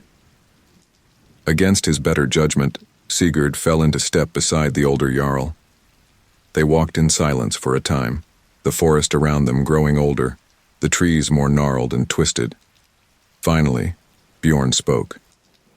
Your father and I were friends once. Did you know that? We raided together in our youth, swore blood oaths of brotherhood. Sigurd frowned. This was not something his father had ever mentioned. What changed? Power, Bjorn said simply. It has a way of changing men, of twisting even the noblest intentions. They emerged from the forest into another clearing. Sigurd's breath caught in his throat. Before them stood an ancient stone circle, its megaliths covered in moss and lichen. At the center of the circle was a flat stone altar, stained dark with what could only be centuries of sacrificial blood. This is a sacred place, Bjorn said softly, a place of power, where the veil between worlds is thin. It was here that your father revealed his true intentions. Sigurd's mind reeled. What are you saying? Bjorn's eyes were filled with a mix of sorrow and anger as he turned to face Sigurd. Your father didn't come to Gotland for peace. He came for conquest. But more than that, he came seeking power. Dark power, the kind that demands a terrible price. The words hit Sigurd like a physical blow. He stumbled back, shaking his head in denial. No, you're lying. My father was a good man, an honorable warrior. He was, Bjorn agreed. Once. But the Eric who came to Gotland was consumed by ambition. He spoke of uniting all the Norse lands under his rule, of challenging even the power of kings. And he was willing to pay any price to achieve it. As if summoned by Bjorn's words, a cold wind swept through the clearing. The megaliths seemed to loom larger, their shadows stretching towards the two men. What price? Sigurd asked, dreading the answer. Bjorn's face was grim. Blood sacrifice. Not of animals, but of men. Your father believed that by offering enough lives to the old gods, he could gain the power to reshape the world as he saw fit. Sigurd felt as if the ground was shifting beneath his feet. Everything he had believed, everything that had driven him to this point, was crumbling away. How do I know you're telling the truth? He demanded, his voice hoarse. In response, Bjorn reached into his cloak and pulled out a small leather-bound book. Your father's own words, he said, holding it out. His plans, his ambitions, his descent into darkness. I took it from him the night he died. With trembling hands, Sigurd took the book. He recognized his father's handwriting immediately. As he skimmed the pages, his heart sank. The writing started normally enough. Plans for alliances, strategies for expansion. But as the entries progressed, they became darker, filled with references to ancient rituals and blood magic. "Why?" Sigurd whispered, more to himself than to Bjorn. "Why would he do this?" Bjorn's voice was surprisingly gentle. "Power corrupts, young Jarl, and your father had tasted more power than most. He convinced himself that his actions were for the greater good, that with enough power he could bring peace and prosperity to all the Norse lands." Sigurd closed the book, feeling as if a great weight had settled on his shoulders. "And so you killed him?" "We had no choice," Bjorn said, a note of pleading entering his voice. "He was going to sacrifice a group of our young warriors, children really, to fuel his dark rituals. We couldn't let that happen." The two men stood in silence for a long moment, the weight of revelation hanging heavy between them. Sigurd's mind was a whirlwind of conflicting emotions: grief, anger, betrayal, and a creeping sense of shame for the actions he had taken in the name of vengeance. Finally, Sigurd spoke, his voice barely above a whisper. "What am I supposed to do now? I swore a blood oath. I've led my people into battle. Lives have been lost on both sides." Bjorn stepped closer, his eyes filled with understanding. "Oaths can be reinterpreted, young Jarl. You swore to avenge your father's death. Perhaps the best way to do that is to reject the path he chose, to be the leader he should have been." As if in response to Bjorn's words, a ray of sunlight broke through the clouds, illuminating the ancient stone circle. Sigurd felt something shift within him, as if a great burden was being lifted from his shoulders. I need time to think," Sigurd said, "to process all of this." Bjorn nodded. "Of course, but know this, Jarl Sigurd, you have a choice before you. You can continue down the path of vengeance and bloodshed, or you can choose a different way, a way of peace, of unity among our people." As they made their way back toward Sigurd's camp, neither man spoke. The forest around them seemed different now, less threatening, as if the trees themselves approved of the truths that had been revealed. At the edge of the clearing where they had first met, Bjorn stopped. "Whatever you decide, young Jarl, know that you have earned my respect. It takes great courage to seek truth, even when it may not be what you wish to hear." Sigurd nodded, unable to find words. As Bjorn melted back into the forest, Sigurd stood for a long moment, his father's journal clutched tightly in his hand. When he finally returned to his camp, he found it in a state of barely controlled chaos. Runa rushed to meet him, relief evident on her face. "My Jarl, we feared the worst. What happened?" Sigurd held up a hand, silencing the questions he could see forming on the lips of his warriors. "Gather everyone," he said, his voice carrying the weight of command. "There is much we need to discuss." As the clan assembled, Sigurd could feel the tension in the air. His people were tired, wounded in body and spirit, yearning for resolution. He owed them the truth, no matter how difficult it might be to hear. Standing before them, Sigurd took a deep breath. "My friends, my clan," he began, his voice carrying across the hushed gathering. "I have learned truths today that shake me to my core. Truths about my father, about our mission here, about the very foundations of the oath that brought us to these shores." A murmur ran through the crowd. Sigurd held up his father's journal. "This contains the words of Eric the Red-Handed, my father, your former Jarl, words that reveal a descent into darkness, into a lust for power that would have destroyed not just Clan Ironwolf, but all of us." As Sigurd recounted what he had learned, he could see the shock and disbelief on the faces of his people. Some shook their heads in denial, others wept openly. Halfdan's face was a mask of grim understanding, while Runa's eyes shone with a mix of sorrow and pride. I know this is difficult to hear, Sigurd continued. It goes against everything we believed, everything that drove us to this place. But we cannot hide from the truth no matter how painful it may be. He paused, looking out over the sea of faces. His people, who had followed him into danger and hardship. They deserved better than to be pawns in a game of power and dark magic. The oath I swore was to avenge my father's death, Sigurd said, his voice growing stronger. But perhaps the best way to do that is not through more bloodshed, but by being the leader he should have been. By choosing a path of honor, of peace, of unity among our people. A heavy silence fell over the camp. Sigurd could see the uncertainty in the eyes of his warriors, could feel the weight of their expectations. Finally, old Halfdan stepped forward. My Jarl, he said, his gruff voice thick with emotion. I fought alongside your father for many years. I saw the change in him, though I didn't want to admit it. If what you say is true, then you honor him more by rejecting his final path than by following it. Runa joined him, her head held high. We followed you here seeking justice, she said. If true justice means laying down our arms and seeking peace, then so be it. You have led us with honor, Jarl Sigurd. We will follow you still. One by one, other warriors stepped forward, pledging their support. There were some who grumbled, some who looked uncertain, but the majority stood with their young Jarl. As the sun began to set, casting long shadows across the camp, Sigurd felt a sense of purpose settling over him. The path ahead was still uncertain, fraught with challenges. But for the first time since setting foot on Gotland, he felt truly certain of his course.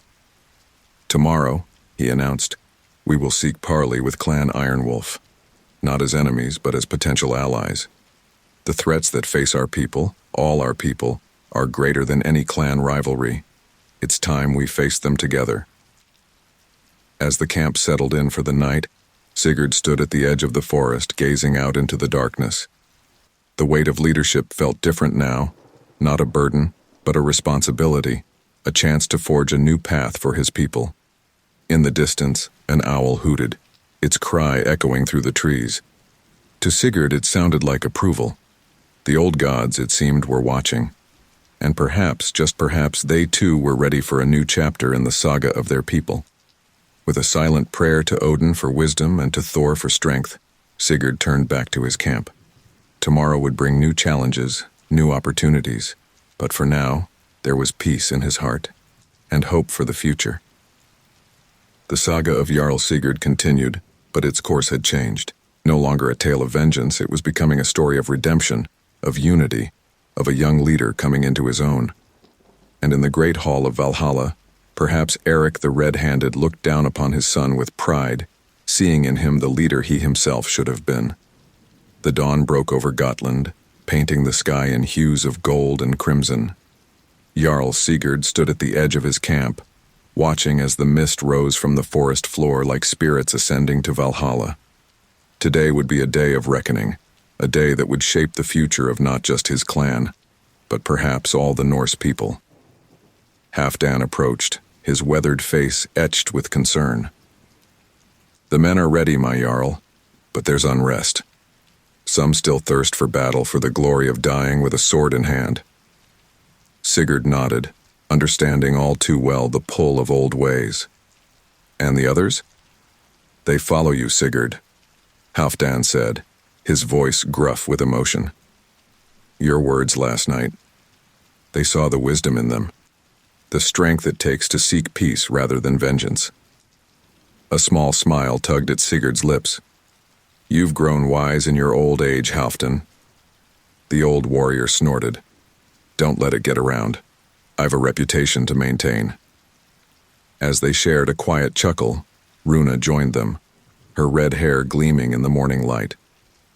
The scouts report movement in the Ironwolf camp, she said. It seems Bjorn Ironside is prepared to meet us. Sigurd took a deep breath, squaring his shoulders. Then let us not keep him waiting. Gather our leaders. It's time we forged a new path.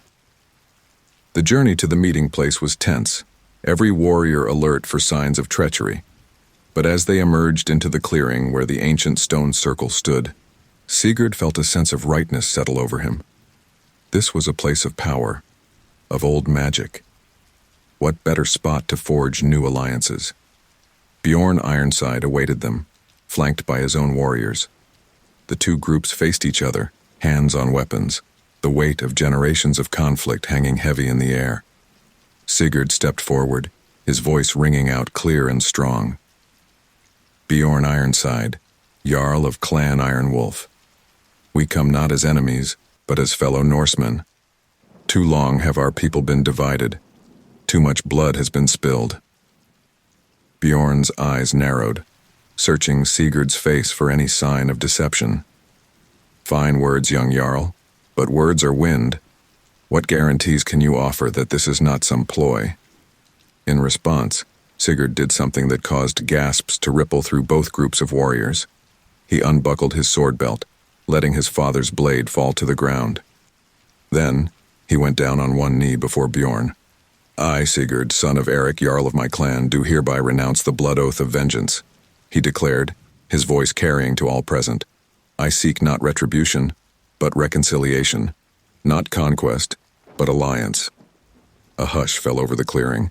Even the birds seemed to hold their song as if nature itself was holding its breath. Bjorn stood motionless, his face an unreadable mask. Then slowly, deliberately, the older Jarl reached down and grasped Sigurd's arm, pulling him to his feet. You are either the bravest or the most foolish young man I have ever met, Bjorn said, a hint of admiration in his voice. Perhaps both, but your courage honors us all. As Sigurd rose, he felt as if a great weight had been lifted from his shoulders. He turned to face the assembled warriors, seeing a mix of emotions on their faces, confusion, relief, and in some cases disappointment. I know some of you came here seeking glory in battle, Sigurd addressed them, but I ask you this. Is there not greater glory in forging peace, in uniting our people against the true threats that face us all? Murmurs ran through the crowd. Runa stepped forward, her voice clear and strong. I followed you here seeking justice for your father, my Jarl. But true justice I see now lies not in more bloodshed, but in breaking the cycle of vengeance. I stand with you. One by one, other warriors voiced their support. There were some who grumbled, some who looked uncertain, but the majority stood tall, ready to follow their young Jarl down this new path. Bjorn watched this unfold, a thoughtful expression on his face. You've earned the loyalty of your people, Jarl Sigurd. No small feat for one so young. But tell me, what do you propose? How do we move forward from generations of conflict? Sigurd's eyes blazed with passion as he outlined his vision. We start by acknowledging the wrongs of the past on both sides. We share our resources, our knowledge. We train together, raid together, and most importantly, we stand together against the threats that loom on the horizon. You speak of the Christian kingdoms to the south. Bjorn nodded, understanding dawning in his eyes. Aye, Sigurd confirmed. Their power grows with each passing year. They seek to stamp out our ways, our beliefs. Divided, we are vulnerable. United, we stand a chance of preserving our culture, our very way of life. As Sigurd spoke, he could see the impact of his words. Warriors from both clans were nodding, the old animosities fading in the face of a greater, shared purpose. But not all were convinced. From the ranks of Clan Ironwolf, a burly warrior with a scarred face stepped forward. Pretty words, he spat. But words don't erase the blood spilled. My brother died by Norse hands in the last raid. How am I to forget that? The tension in the clearing ratcheted up several notches. Hands tightened on weapon hilts, bodies tensed for action. But before anyone could move, an unexpected voice rang out. And my son fell to an iron wolf axe, came the gravelly voice of old Halfdan. The grizzled warrior stepped forward, his eyes locked with the Iron Wolf man. Do you think you're the only one who's lost kin to this feud? The two men faced each other, years of pain and anger reflected in their eyes. For a moment it seemed as if violence would erupt despite all efforts for peace. Then, to everyone's shock, Halfdan extended his hand. I'm tired of burying our young, the old warrior said, his voice thick with emotion. Tired of watching our people bleed for old grudges. What say you, warrior of Iron Wolf? Shall we be the ones to break this cycle? A heavy silence fell over the clearing. All eyes were on the Iron Wolf warrior, waiting to see how he would respond. The man's face was a storm of conflicting emotions, grief, anger, and a bone-deep weariness that resonated with everyone present. Finally, slowly, he reached out and clasped Halfdan's arm. For our fallen, he said gruffly, may they feast together in Valhalla, and may we honor their memory by forging a better future. A collective sigh of relief swept through the gathering. It was as if a dam had broken. Warriors from both clans began to mingle, sharing stories of battles past, finding common ground in their shared experiences. Sigurd watched this unfold, a sense of awe filling him. He felt a presence at his side and turned to see Bjorn Ironside watching the scene with a mix of wonder and approval. You've done something remarkable here, young Jarl, Bjorn said softly. Something I'm not sure I would have had the courage to do at your age. Sigurd shook his head. I merely opened the door. It's our people who are walking through it, choosing a new path. As the day wore on, the clearing became a place of celebration rather than confrontation. Mead was shared, stories were told, and slowly, tentatively, new bonds began to form. But even in this moment of triumph, Sigurd couldn't shake a sense of unease. He found himself drawn to the ancient stone altar at the center of the circle. As he approached it, he felt a chill run down his spine that had nothing to do with the cool forest air. You feel it too, don't you? Came a voice from behind him. Sigurd turned to see the vulva, Thera, her eyes gleaming with an otherworldly light. The power in this place. Sigurd nodded. It's unsettling. Thyra's lips curved in a knowing smile. The old gods are stirring, young Jarl. Your actions here have set forces in motion that have slumbered for centuries. A shiver ran through Sigurd. Is that good? The seeress's face grew serious. That depends on you, Jarl Sigurd, on the choices you make in the days to come. Remember my warning. Blood spilled on sacred ground may wake what better dormant lay. Before Sigurd could press her for more information, a commotion arose from the edge of the clearing. A rider burst through the trees, his horse lathered with sweat, its sides heaving. Jarl Bjorn! Jarl Sigurd! The man cried out, his voice hoarse with urgency. Ships on the horizon, a fleet flying Christian banners. The celebratory atmosphere evaporated in an instant. Warriors from both clans reached for weapons, faces grim with the prospect of battle. Bjorn's voice cut through the rising panic. How many ships? The rider shook his head, fear evident in his eyes. More than I could count, my Jarl. Dozens at least. Maybe hundreds. A heavy silence fell over the clearing. The threat they had spoken of was no longer a distant concern but an immediate, pressing reality. Sigurd felt all eyes turn to him. In that moment he knew that everything hinged on what he did next. The fragile alliance they had forged could shatter in the face of this new threat, or it could be tempered, strengthened by the fires of adversity. Taking a deep breath, Sigurd raised his voice, addressing all present. Norse warriors, the gods have seen fit to test our newfound unity. The Christians come not just for Clan Ironwolf or for my people, but for all who hold to the old ways. Will we meet this threat as divided clans, easy prey for our enemies? Or will we stand together, as one people ready to defend our lands, our beliefs, our very way of life? A roar of approval went up from the assembled warriors. Bjorn stepped forward, clasping Sigurd's arm. Well spoken, young Jarl. My axes stand ready to fight alongside your swords. As the two leaders began to plan their defense, Sigurd caught sight of Thera, watching from the edge of the clearing. The vulva's words echoed in his mind. Blood spilled on sacred ground may wake what better dormant lay. A chill ran down Sigurd's spine as he realized the full import of her warning. The coming battle would likely spill much blood on this sacred isle. What ancient powers might that awaken? And would those powers be a boon to their cause, or a threat greater than even the Christian invaders?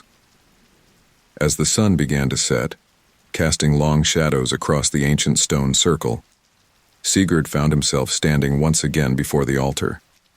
He placed his hand on the cold stone, feeling the weight of centuries of ritual and sacrifice. "Odin Allfather," he whispered, "guide us in the days to come. Give us the strength to face our enemies, the wisdom to navigate the challenges ahead, and the courage to face whatever ancient powers may awaken." A cool breeze stirred the trees, carrying with it the scent of salt and the distant cry of seabirds. To Sigurd, it felt like an answer, though whether it was one of reassurance or warning, he couldn't say. As he turned back to join the war council, Sigurd's heart was heavy with the knowledge that the true test of their newfound alliance was yet to come. The Christian fleet on the horizon was but the first wave of a storm that threatened to engulf their entire world. But as he looked at the faces of the warriors around him, Norse all, regardless of clan, he felt a surge of hope. United, they stood a chance not just of survival, but of forging a new future for their people. The saga of Jarl Sigurd had taken yet another unexpected turn. What had begun as a quest for vengeance had become a mission of unity, and now stood on the brink of becoming a battle for the very soul of the Norse way of life. As night fell over Gotland, the ancient forests whispered with anticipation. The old gods watched and waited as the pieces moved into place for a confrontation that would shape the fate of nations. And at the center of it all stood Sigurd, no longer just a young jarl seeking revenge, but a leader on whose shoulders rested the hopes of an entire people. The true test was yet to come, and the saga of Jarl Sigurd was far from over. The night was alive with activity as the united Norse clans prepared for the coming battle. Torches flickered in the darkness, casting long shadows across the ancient stone circle where, mere hours ago, old enemies had become allies. The air thrummed with tension, a palpable energy that set every warrior's nerves on edge. Jarl Sigurd stood atop a rocky outcropping, his keen eyes fixed on the horizon. Though darkness had fallen, he could almost feel the presence of the Christian fleet drawing ever closer. Beside him, Bjorn Ironside's face was grim in the torchlight. "They'll make landfall by midday tomorrow," Bjorn said, his voice low and gravelly. "We have until then to prepare our defenses." Sigurd nodded, his mind racing through strategies and possibilities. "We're outnumbered," he said, not bothering to sugarcoat the truth. "But we have the advantage of knowing this land. Every tree, every rock can be a weapon if we use them wisely." A ghost of a smile flickered across Bjorn's face. "You sound like your father in his younger days. Before—" He trailed off, but Sigurd understood. Before the lust for power had consumed Eric the Red-Handed. Before he had turned to dark magics and blood sacrifice. "We will not make his mistakes," Sigurd said firmly. "We fight not for power or glory, but for our people, our way of life." As they descended from their vantage point, they were met by Runa and Halfdan. The Shield Maiden's face was flushed with excitement, while the old warrior's eyes gleamed with a fire Sigurd hadn't seen in years. "The men are ready, my jarls," Runa reported.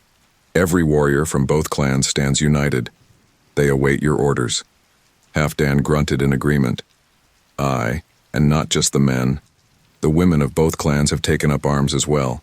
Even the elders are contributing, preparing healing herbs and sharpening weapons." Pride swelled in Sigurd's chest. This was the strength of their people, not just in arms, but in unity, in the indomitable spirit that had carried them across stormy seas and through countless battles. "Gather the war council," Sigurd commanded. "It's time we laid our plans."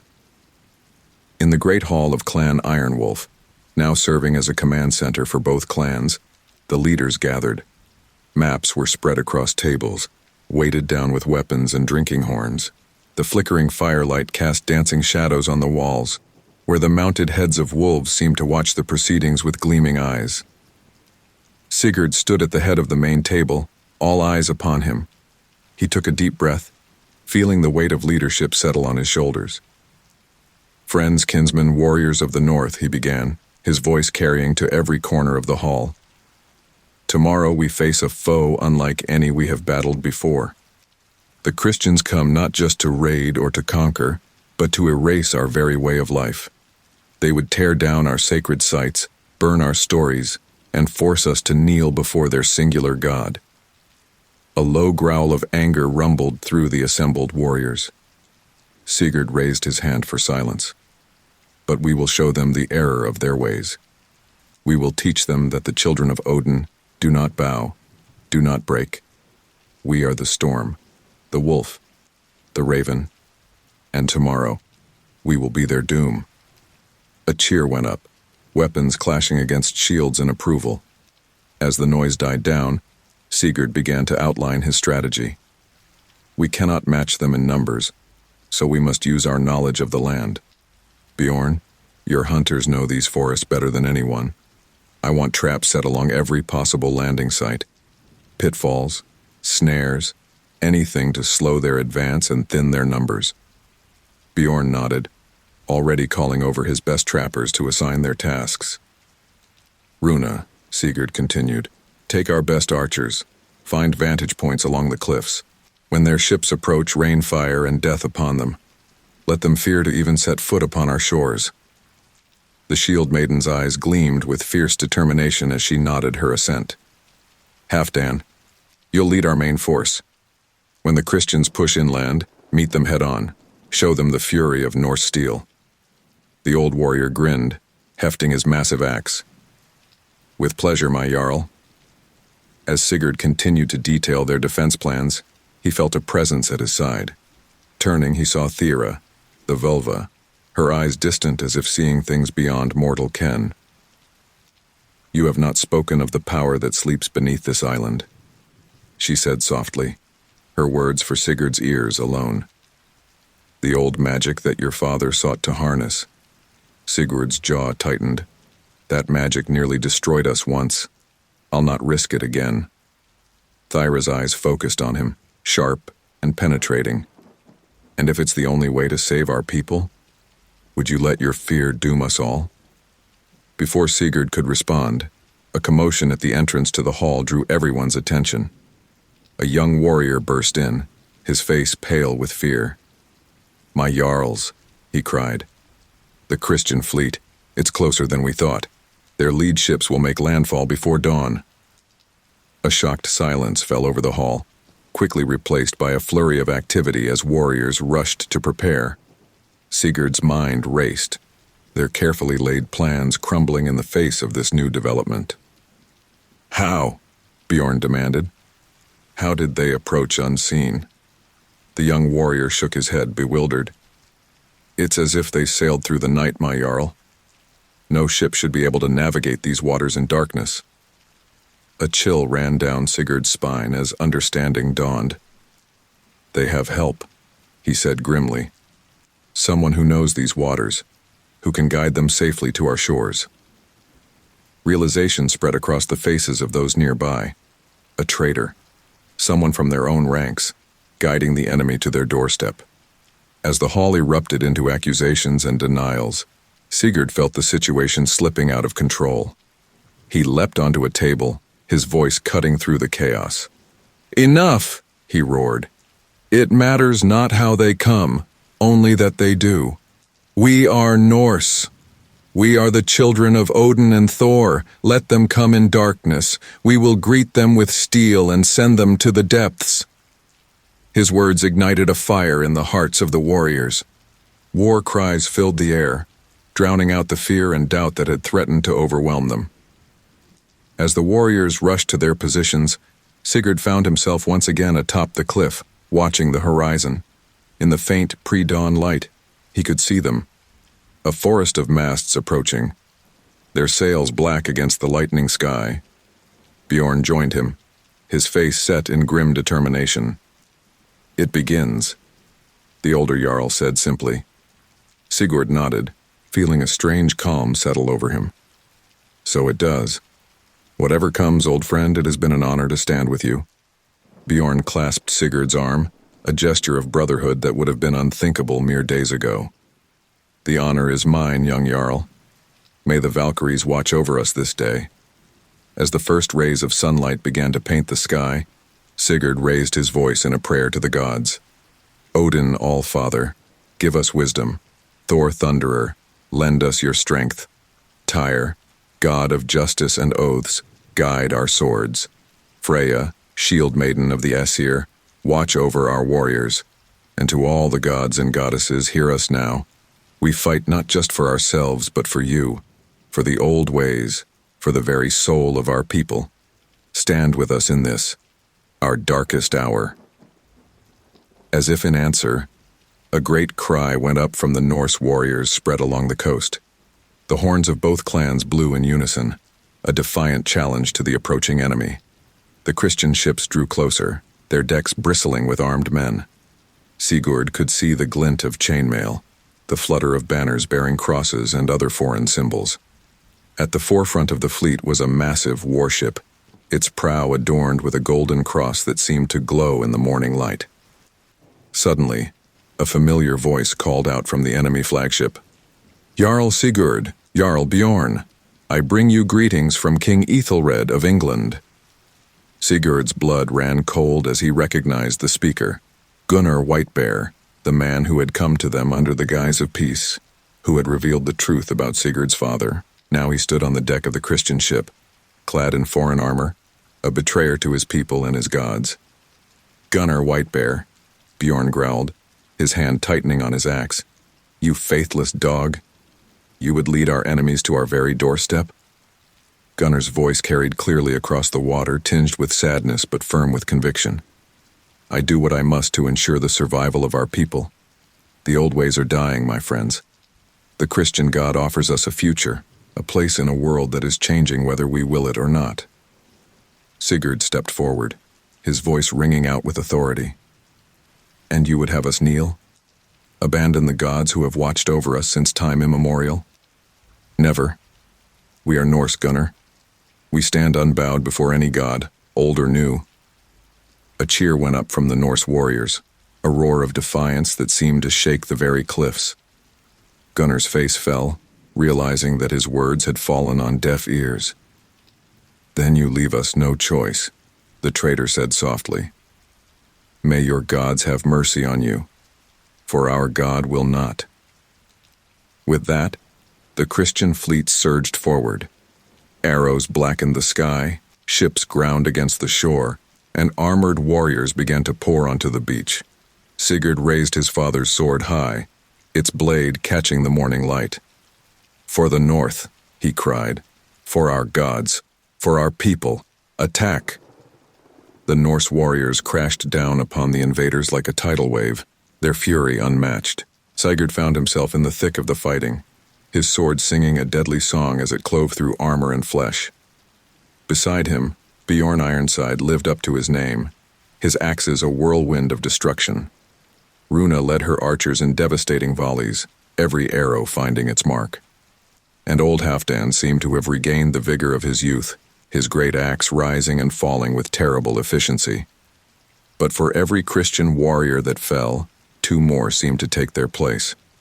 The beach became a chaos of clashing steel, war cries, and the screams of the dying. Blood stained the sand red, seeping into the earth of Gotland. As Sigurd cut down another foe, he caught sight of Thyra standing atop a nearby hill.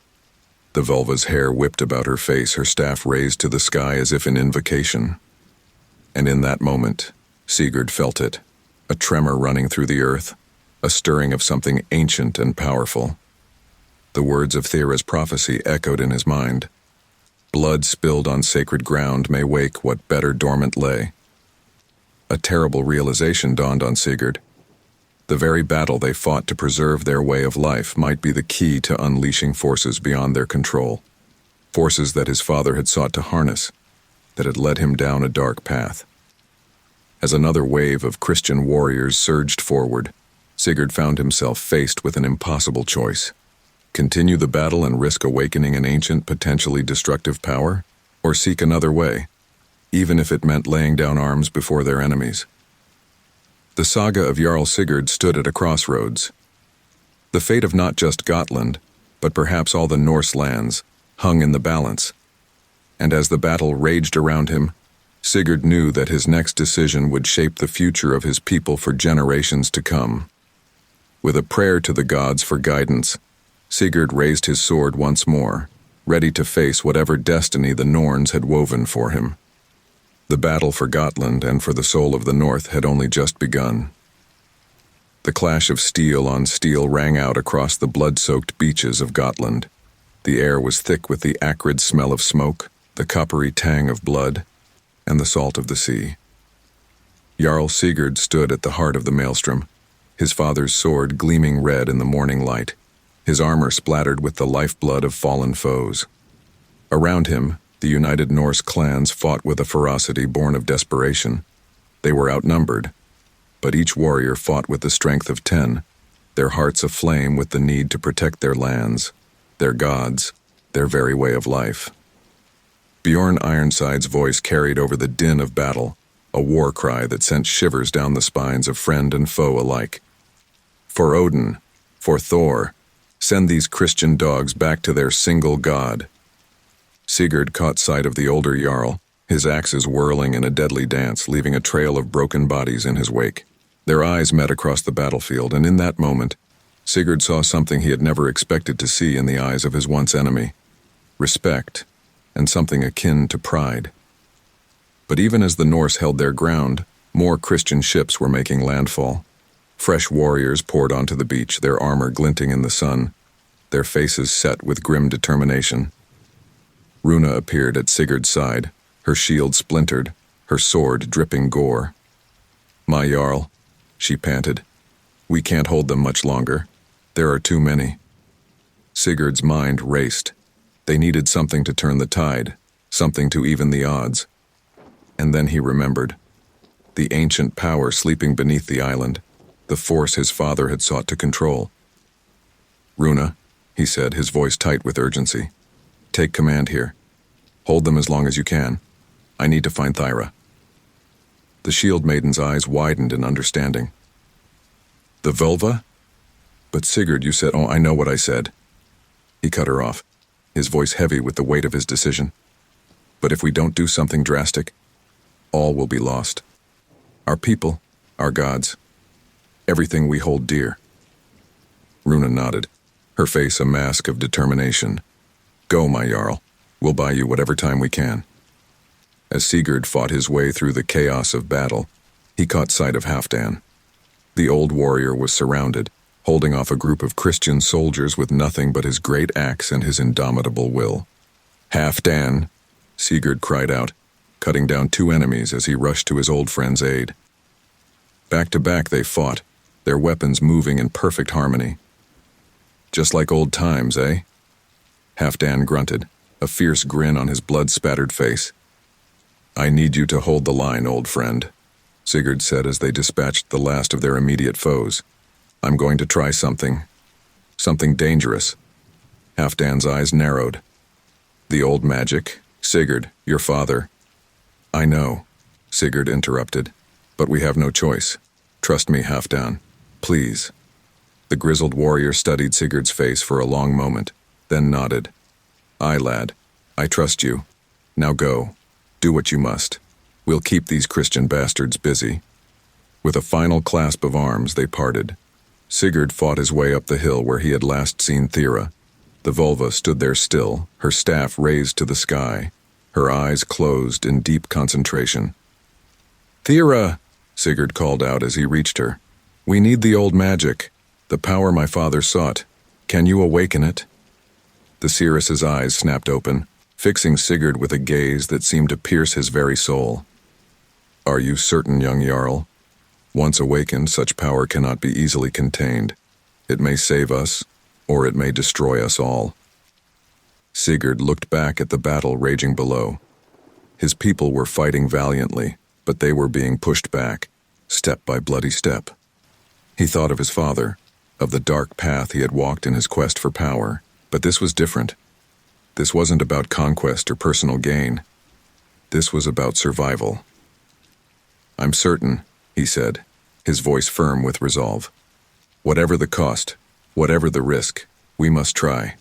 For our people." Thyra nodded, a small smile playing at the corners of her lips. "Then let us begin. But remember, Jarl Sigurd, the old magic responds to blood and intent. Your will must be iron, your purpose pure. Any doubt, any selfish thought, and the power will consume you as it did your father." With that ominous warning, Thyra began to chant, her voice rising and falling in an otherworldly cadence. Sigurd felt the air around them grow heavy, charged with an energy that made the hair on the back of his neck stand on end. The Volva's chant grew louder, more insistent. She raised her staff high, then brought it down hard upon the earth. A tremor ran through the ground, subtle at first, then growing in intensity. Down on the battlefield, both Norse and Christian warriors faltered, looking around in confusion as the earth beneath their feet began to shake. Sigurd heard cries of alarm from both sides, saw men struggling to keep their footing on the unstable ground. Thyra's voice reached a fever pitch, her words no longer recognizable as any human tongue. The tremors intensified, and suddenly, with a sound like the world itself splitting apart, a great chasm opened in the earth. From this yawning wound in the land erupted a blinding light, a pillar of pure energy that shot into the sky. The air crackled with power, and Sigurd felt as if his very bones were vibrating with the force of it. "Now, Jarl Sigurd!" Thyra cried out, her voice somehow cutting through the deafening roar of the awakened power. "Direct it.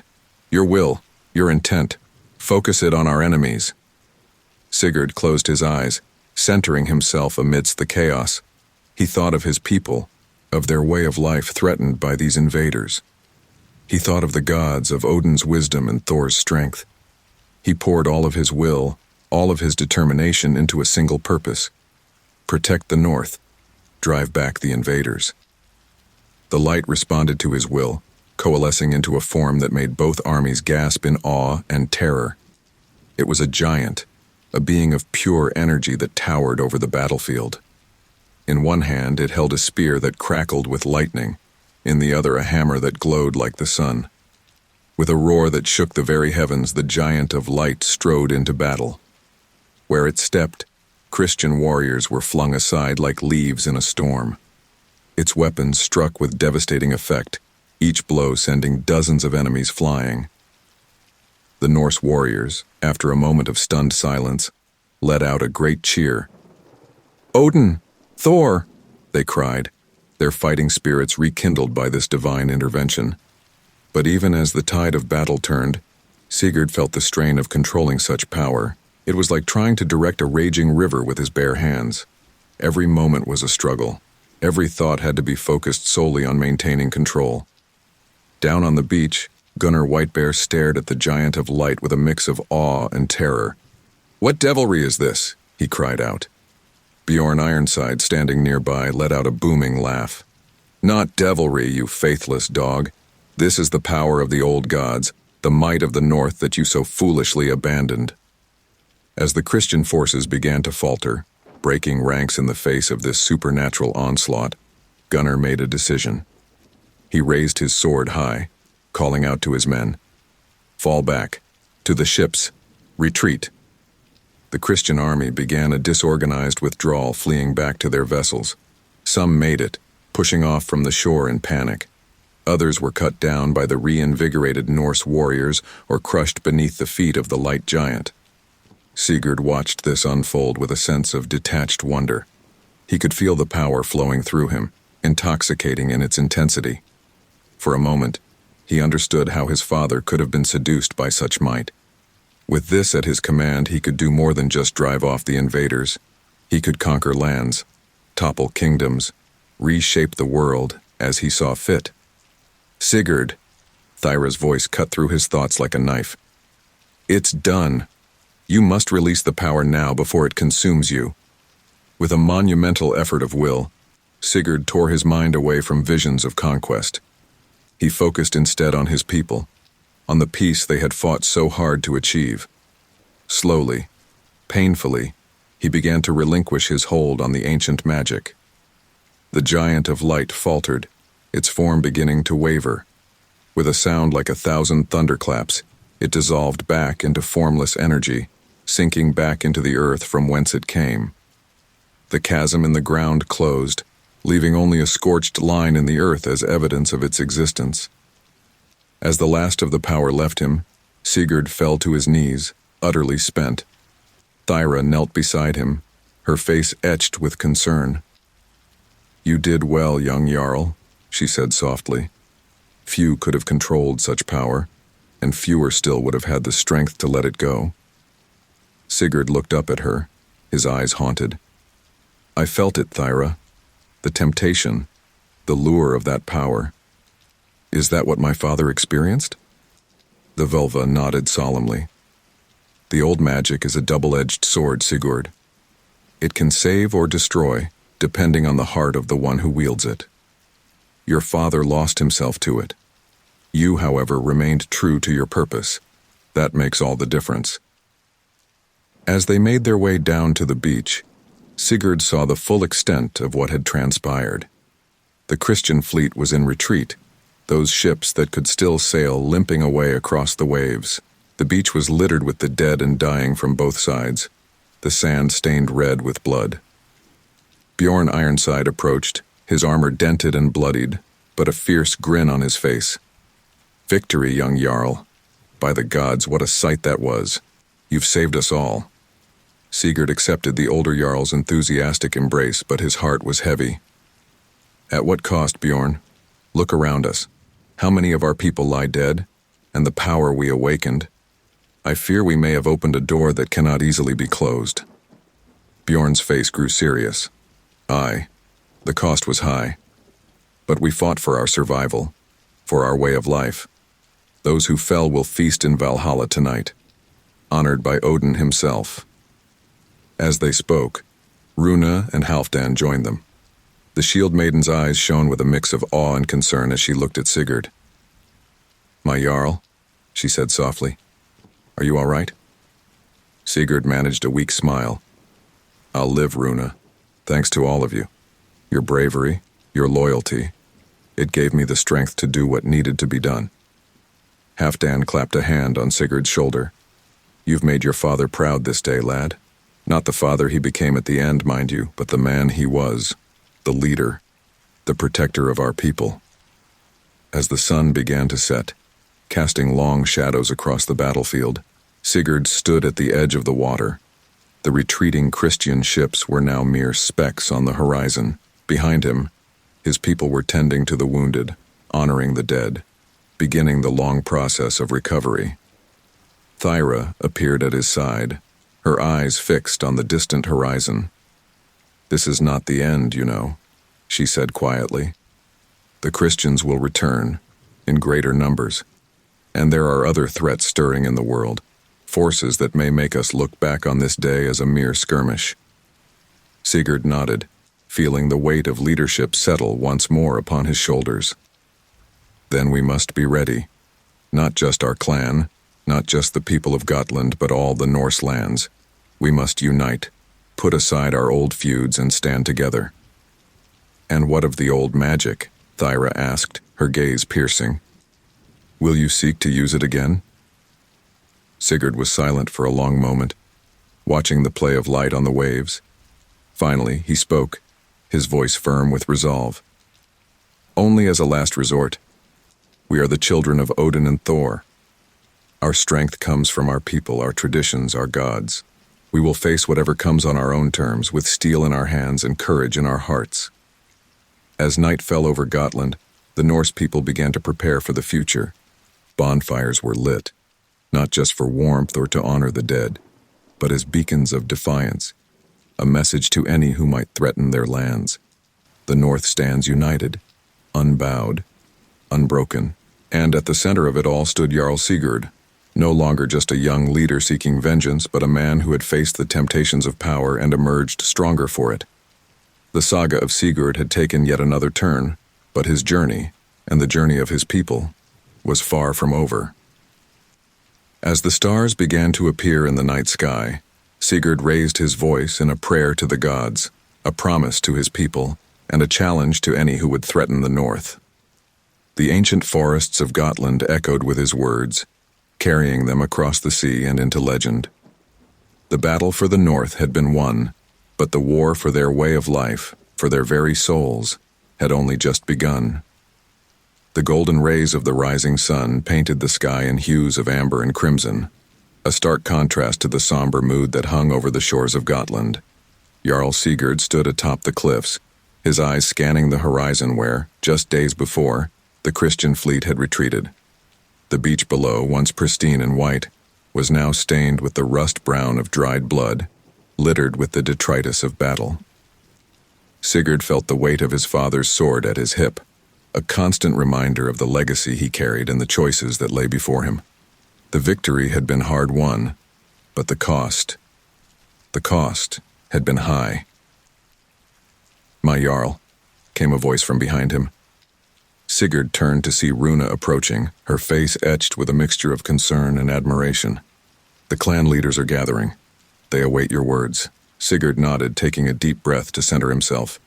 "Thank you, Runa. Tell me, how fare our people?" The shield maiden's eyes clouded with sorrow. "We've counted our dead. Over 300 warriors fell in the battle. Many more are wounded.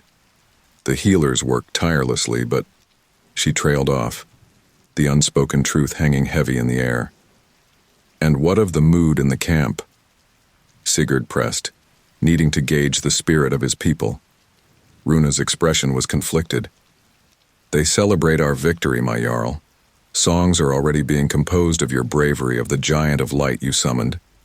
But there is fear too, whispers of the old magic, of what it might mean for our future." Sigurd's jaw tightened. He had known this moment would come when he would have to face the consequences of his actions, of the power he had unleashed. "Come," he said, his voice heavy with resolve. "Let us face them together." As they made their way down to the great hall, now serving as a gathering place for both clans, Sigurd's mind raced. How could he explain his actions? How could he assuage their fears while being honest about the dangers they still faced? The hall fell silent as Sigurd entered, all eyes turning to the young Jarl. He saw a mix of emotions on the faces before him: pride, fear, uncertainty, hope. Bjorn Ironside stood near the front, his face unreadable. Halfdan, his old mentor, nodded encouragingly from the side. Taking his place at the head of the hall, Sigurd raised his voice, letting it carry to every corner. "My friends, my kinsmen, brave warriors of the north, we have won a great victory. Our enemies fled before us, tasting Norse steel and feeling the wrath of our gods." A cheer went up from the assembled crowd, weapons clanging against shields in approval. But Sigurd raised his hand for silence, his face grave. "But this victory came at a great cost. Many of our bravest lie now in Valhalla, feasting with the Allfather. We honor their sacrifice and we mourn their loss." He paused, his eyes sweeping across the crowd, meeting the gazes of those who had lost loved ones in the battle.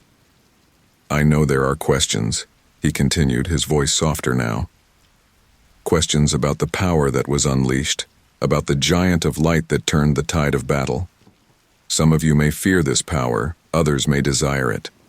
I stand before you now to speak the truth of it." The hall was silent, every ear straining to catch his words. Sigurd could feel the weight of their expectations, their fears, their hopes. "The old magic is real," he said, his voice gaining strength. "It is a force beyond our full understanding, a power that flows through the very bones of our land. My father..." He paused, swallowing hard. "My father sought to harness this power for his own ends. It consumed him, turned him from the path of honor." Murmurs rippled through the crowd at this admission. Sigurd pressed on, his voice ringing with conviction. "I called upon this power not for personal gain, not for conquest, but for the survival of our people, and having touched it, having felt its strength and its terrible potential, I tell you now, it is not a power to be trifted with. It is not a weapon to be wielded lightly."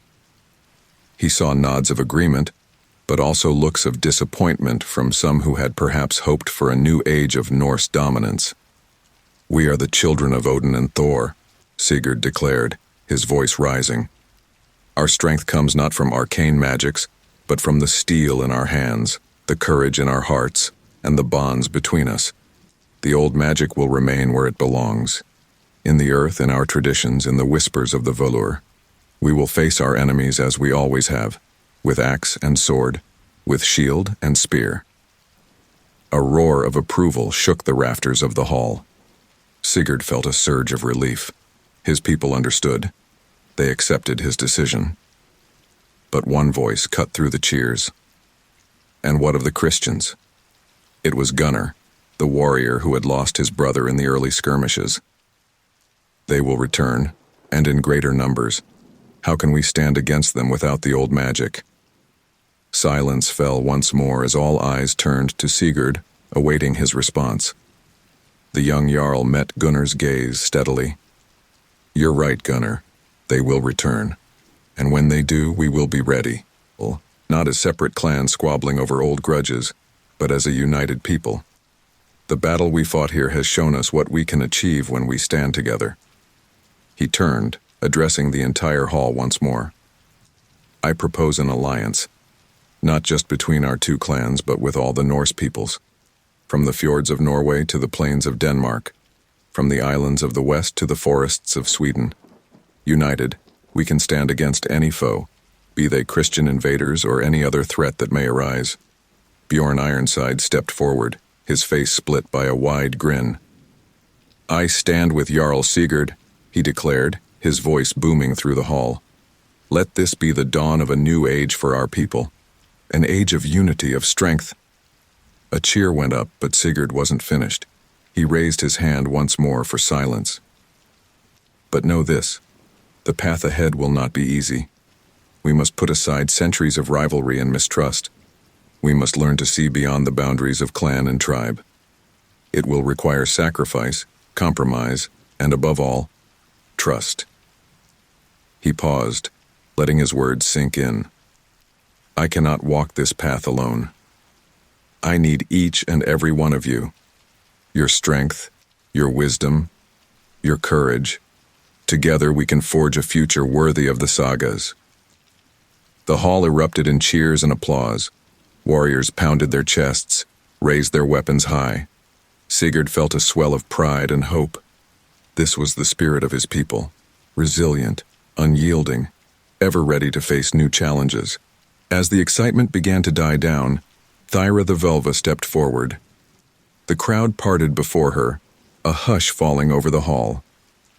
Jarl Sigurd speaks wisely, she said, her voice carrying clearly despite its softness. The old magic is not a toy to be played with, nor a weapon to be carelessly wielded, but neither is it to be forgotten. She fixed Sigurd with her penetrating gaze. Remember, young Jarl, the power sleeps, but it does not disappear. It is a part of our land, our heritage. In times of greatest need, it may yet be called upon, but the choice of when and how must be made with the utmost care. Sigurd nodded solemnly, understanding the weight of her words. Thank you, Thyra. Your wisdom will be crucial in the days to come. As the gathering began to disperse, people breaking into small groups to discuss the momentous decisions that had been made, Sigurd found himself approached by Halfdan and Runa. You've done your father proud, lad, Halfdan said gruffly, emotion thick in his voice. The man he was, not the man he became.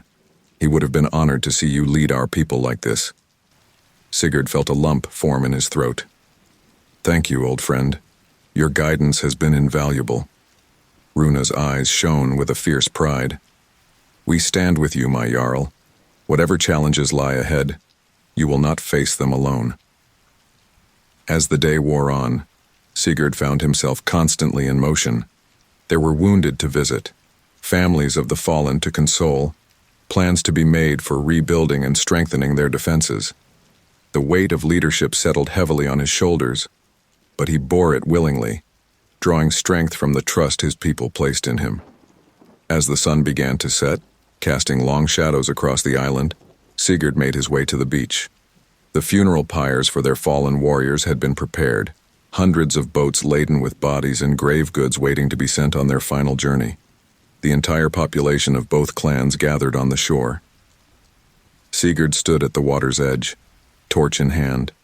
His voice carried clearly in the evening air as he began the funeral rites.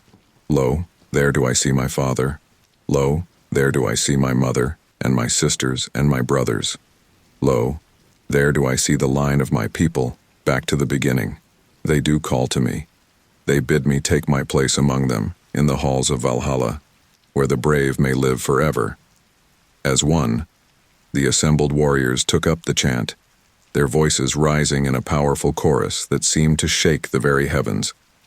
Sigurd moved along the line of boats, touching his torch to each one. Flames leapt up, hungrily consuming the vessels and their precious cargo.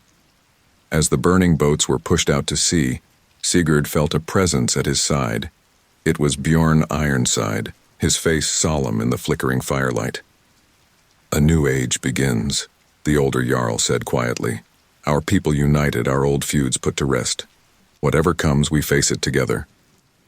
Sigurd nodded, watching as the flaming boats drifted out towards the horizon. "Together," he agreed. "For the North, for our people, for our gods." As night fell fully, the beach was illuminated only by the distant glow of the funeral pyres and the stars twinkling overhead. Sigurd stood alone at the water's edge, the waves lapping at his feet. He thought of all that had transpired, the battles fought, the truths revealed, the alliances forged. He thought of his father, of the man he had been and the man he became. He thought of the power that slumbered beneath the earth, a force that could save or destroy, and he thought of the future, uncertain, challenging, but full of possibility. Reaching down, Sigurd picked up a handful of sand, letting it slip through his fingers. Like the sands of time, the old ways were slipping away, but from those sands, something new could be built. A future forged by Norse hands, guided by Norse hearts. As he turned back towards the warmth and light of the camp, Sigurd felt a sense of peace settle over him. The saga of his vengeance had ended, but a new story was just beginning. A story of unity, of growth, of a people standing strong in the face of a changing world. The weight of leadership was heavy, but Sigurd bore it willingly, for he was Jarl Sigurd, son of Eric, leader of the united Norse clans, and his saga, and the saga of his people, was far from over. As he walked up the beach, Sigurd's voice carried on the night wind, a promise to his people and a challenge to any who would threaten the North. "We are the children of Odin, the sons and daughters of Thor. We are the wolves of the sea, the ravens of battle. We are the North, united and strong. Let all who hear our name know. We stand unbowed, unbroken, now and always." And so ended one chapter in the great saga of the North, even as a new one began. The tale of Jarl Sigurd and the united Norse clans would be told around fires and in great halls for generations to come. A story of courage, wisdom, and the indomitable spirit of a people who faced the changing tides of history and stood firm, their eyes ever fixed on the horizon, ready for whatever adventures awaited.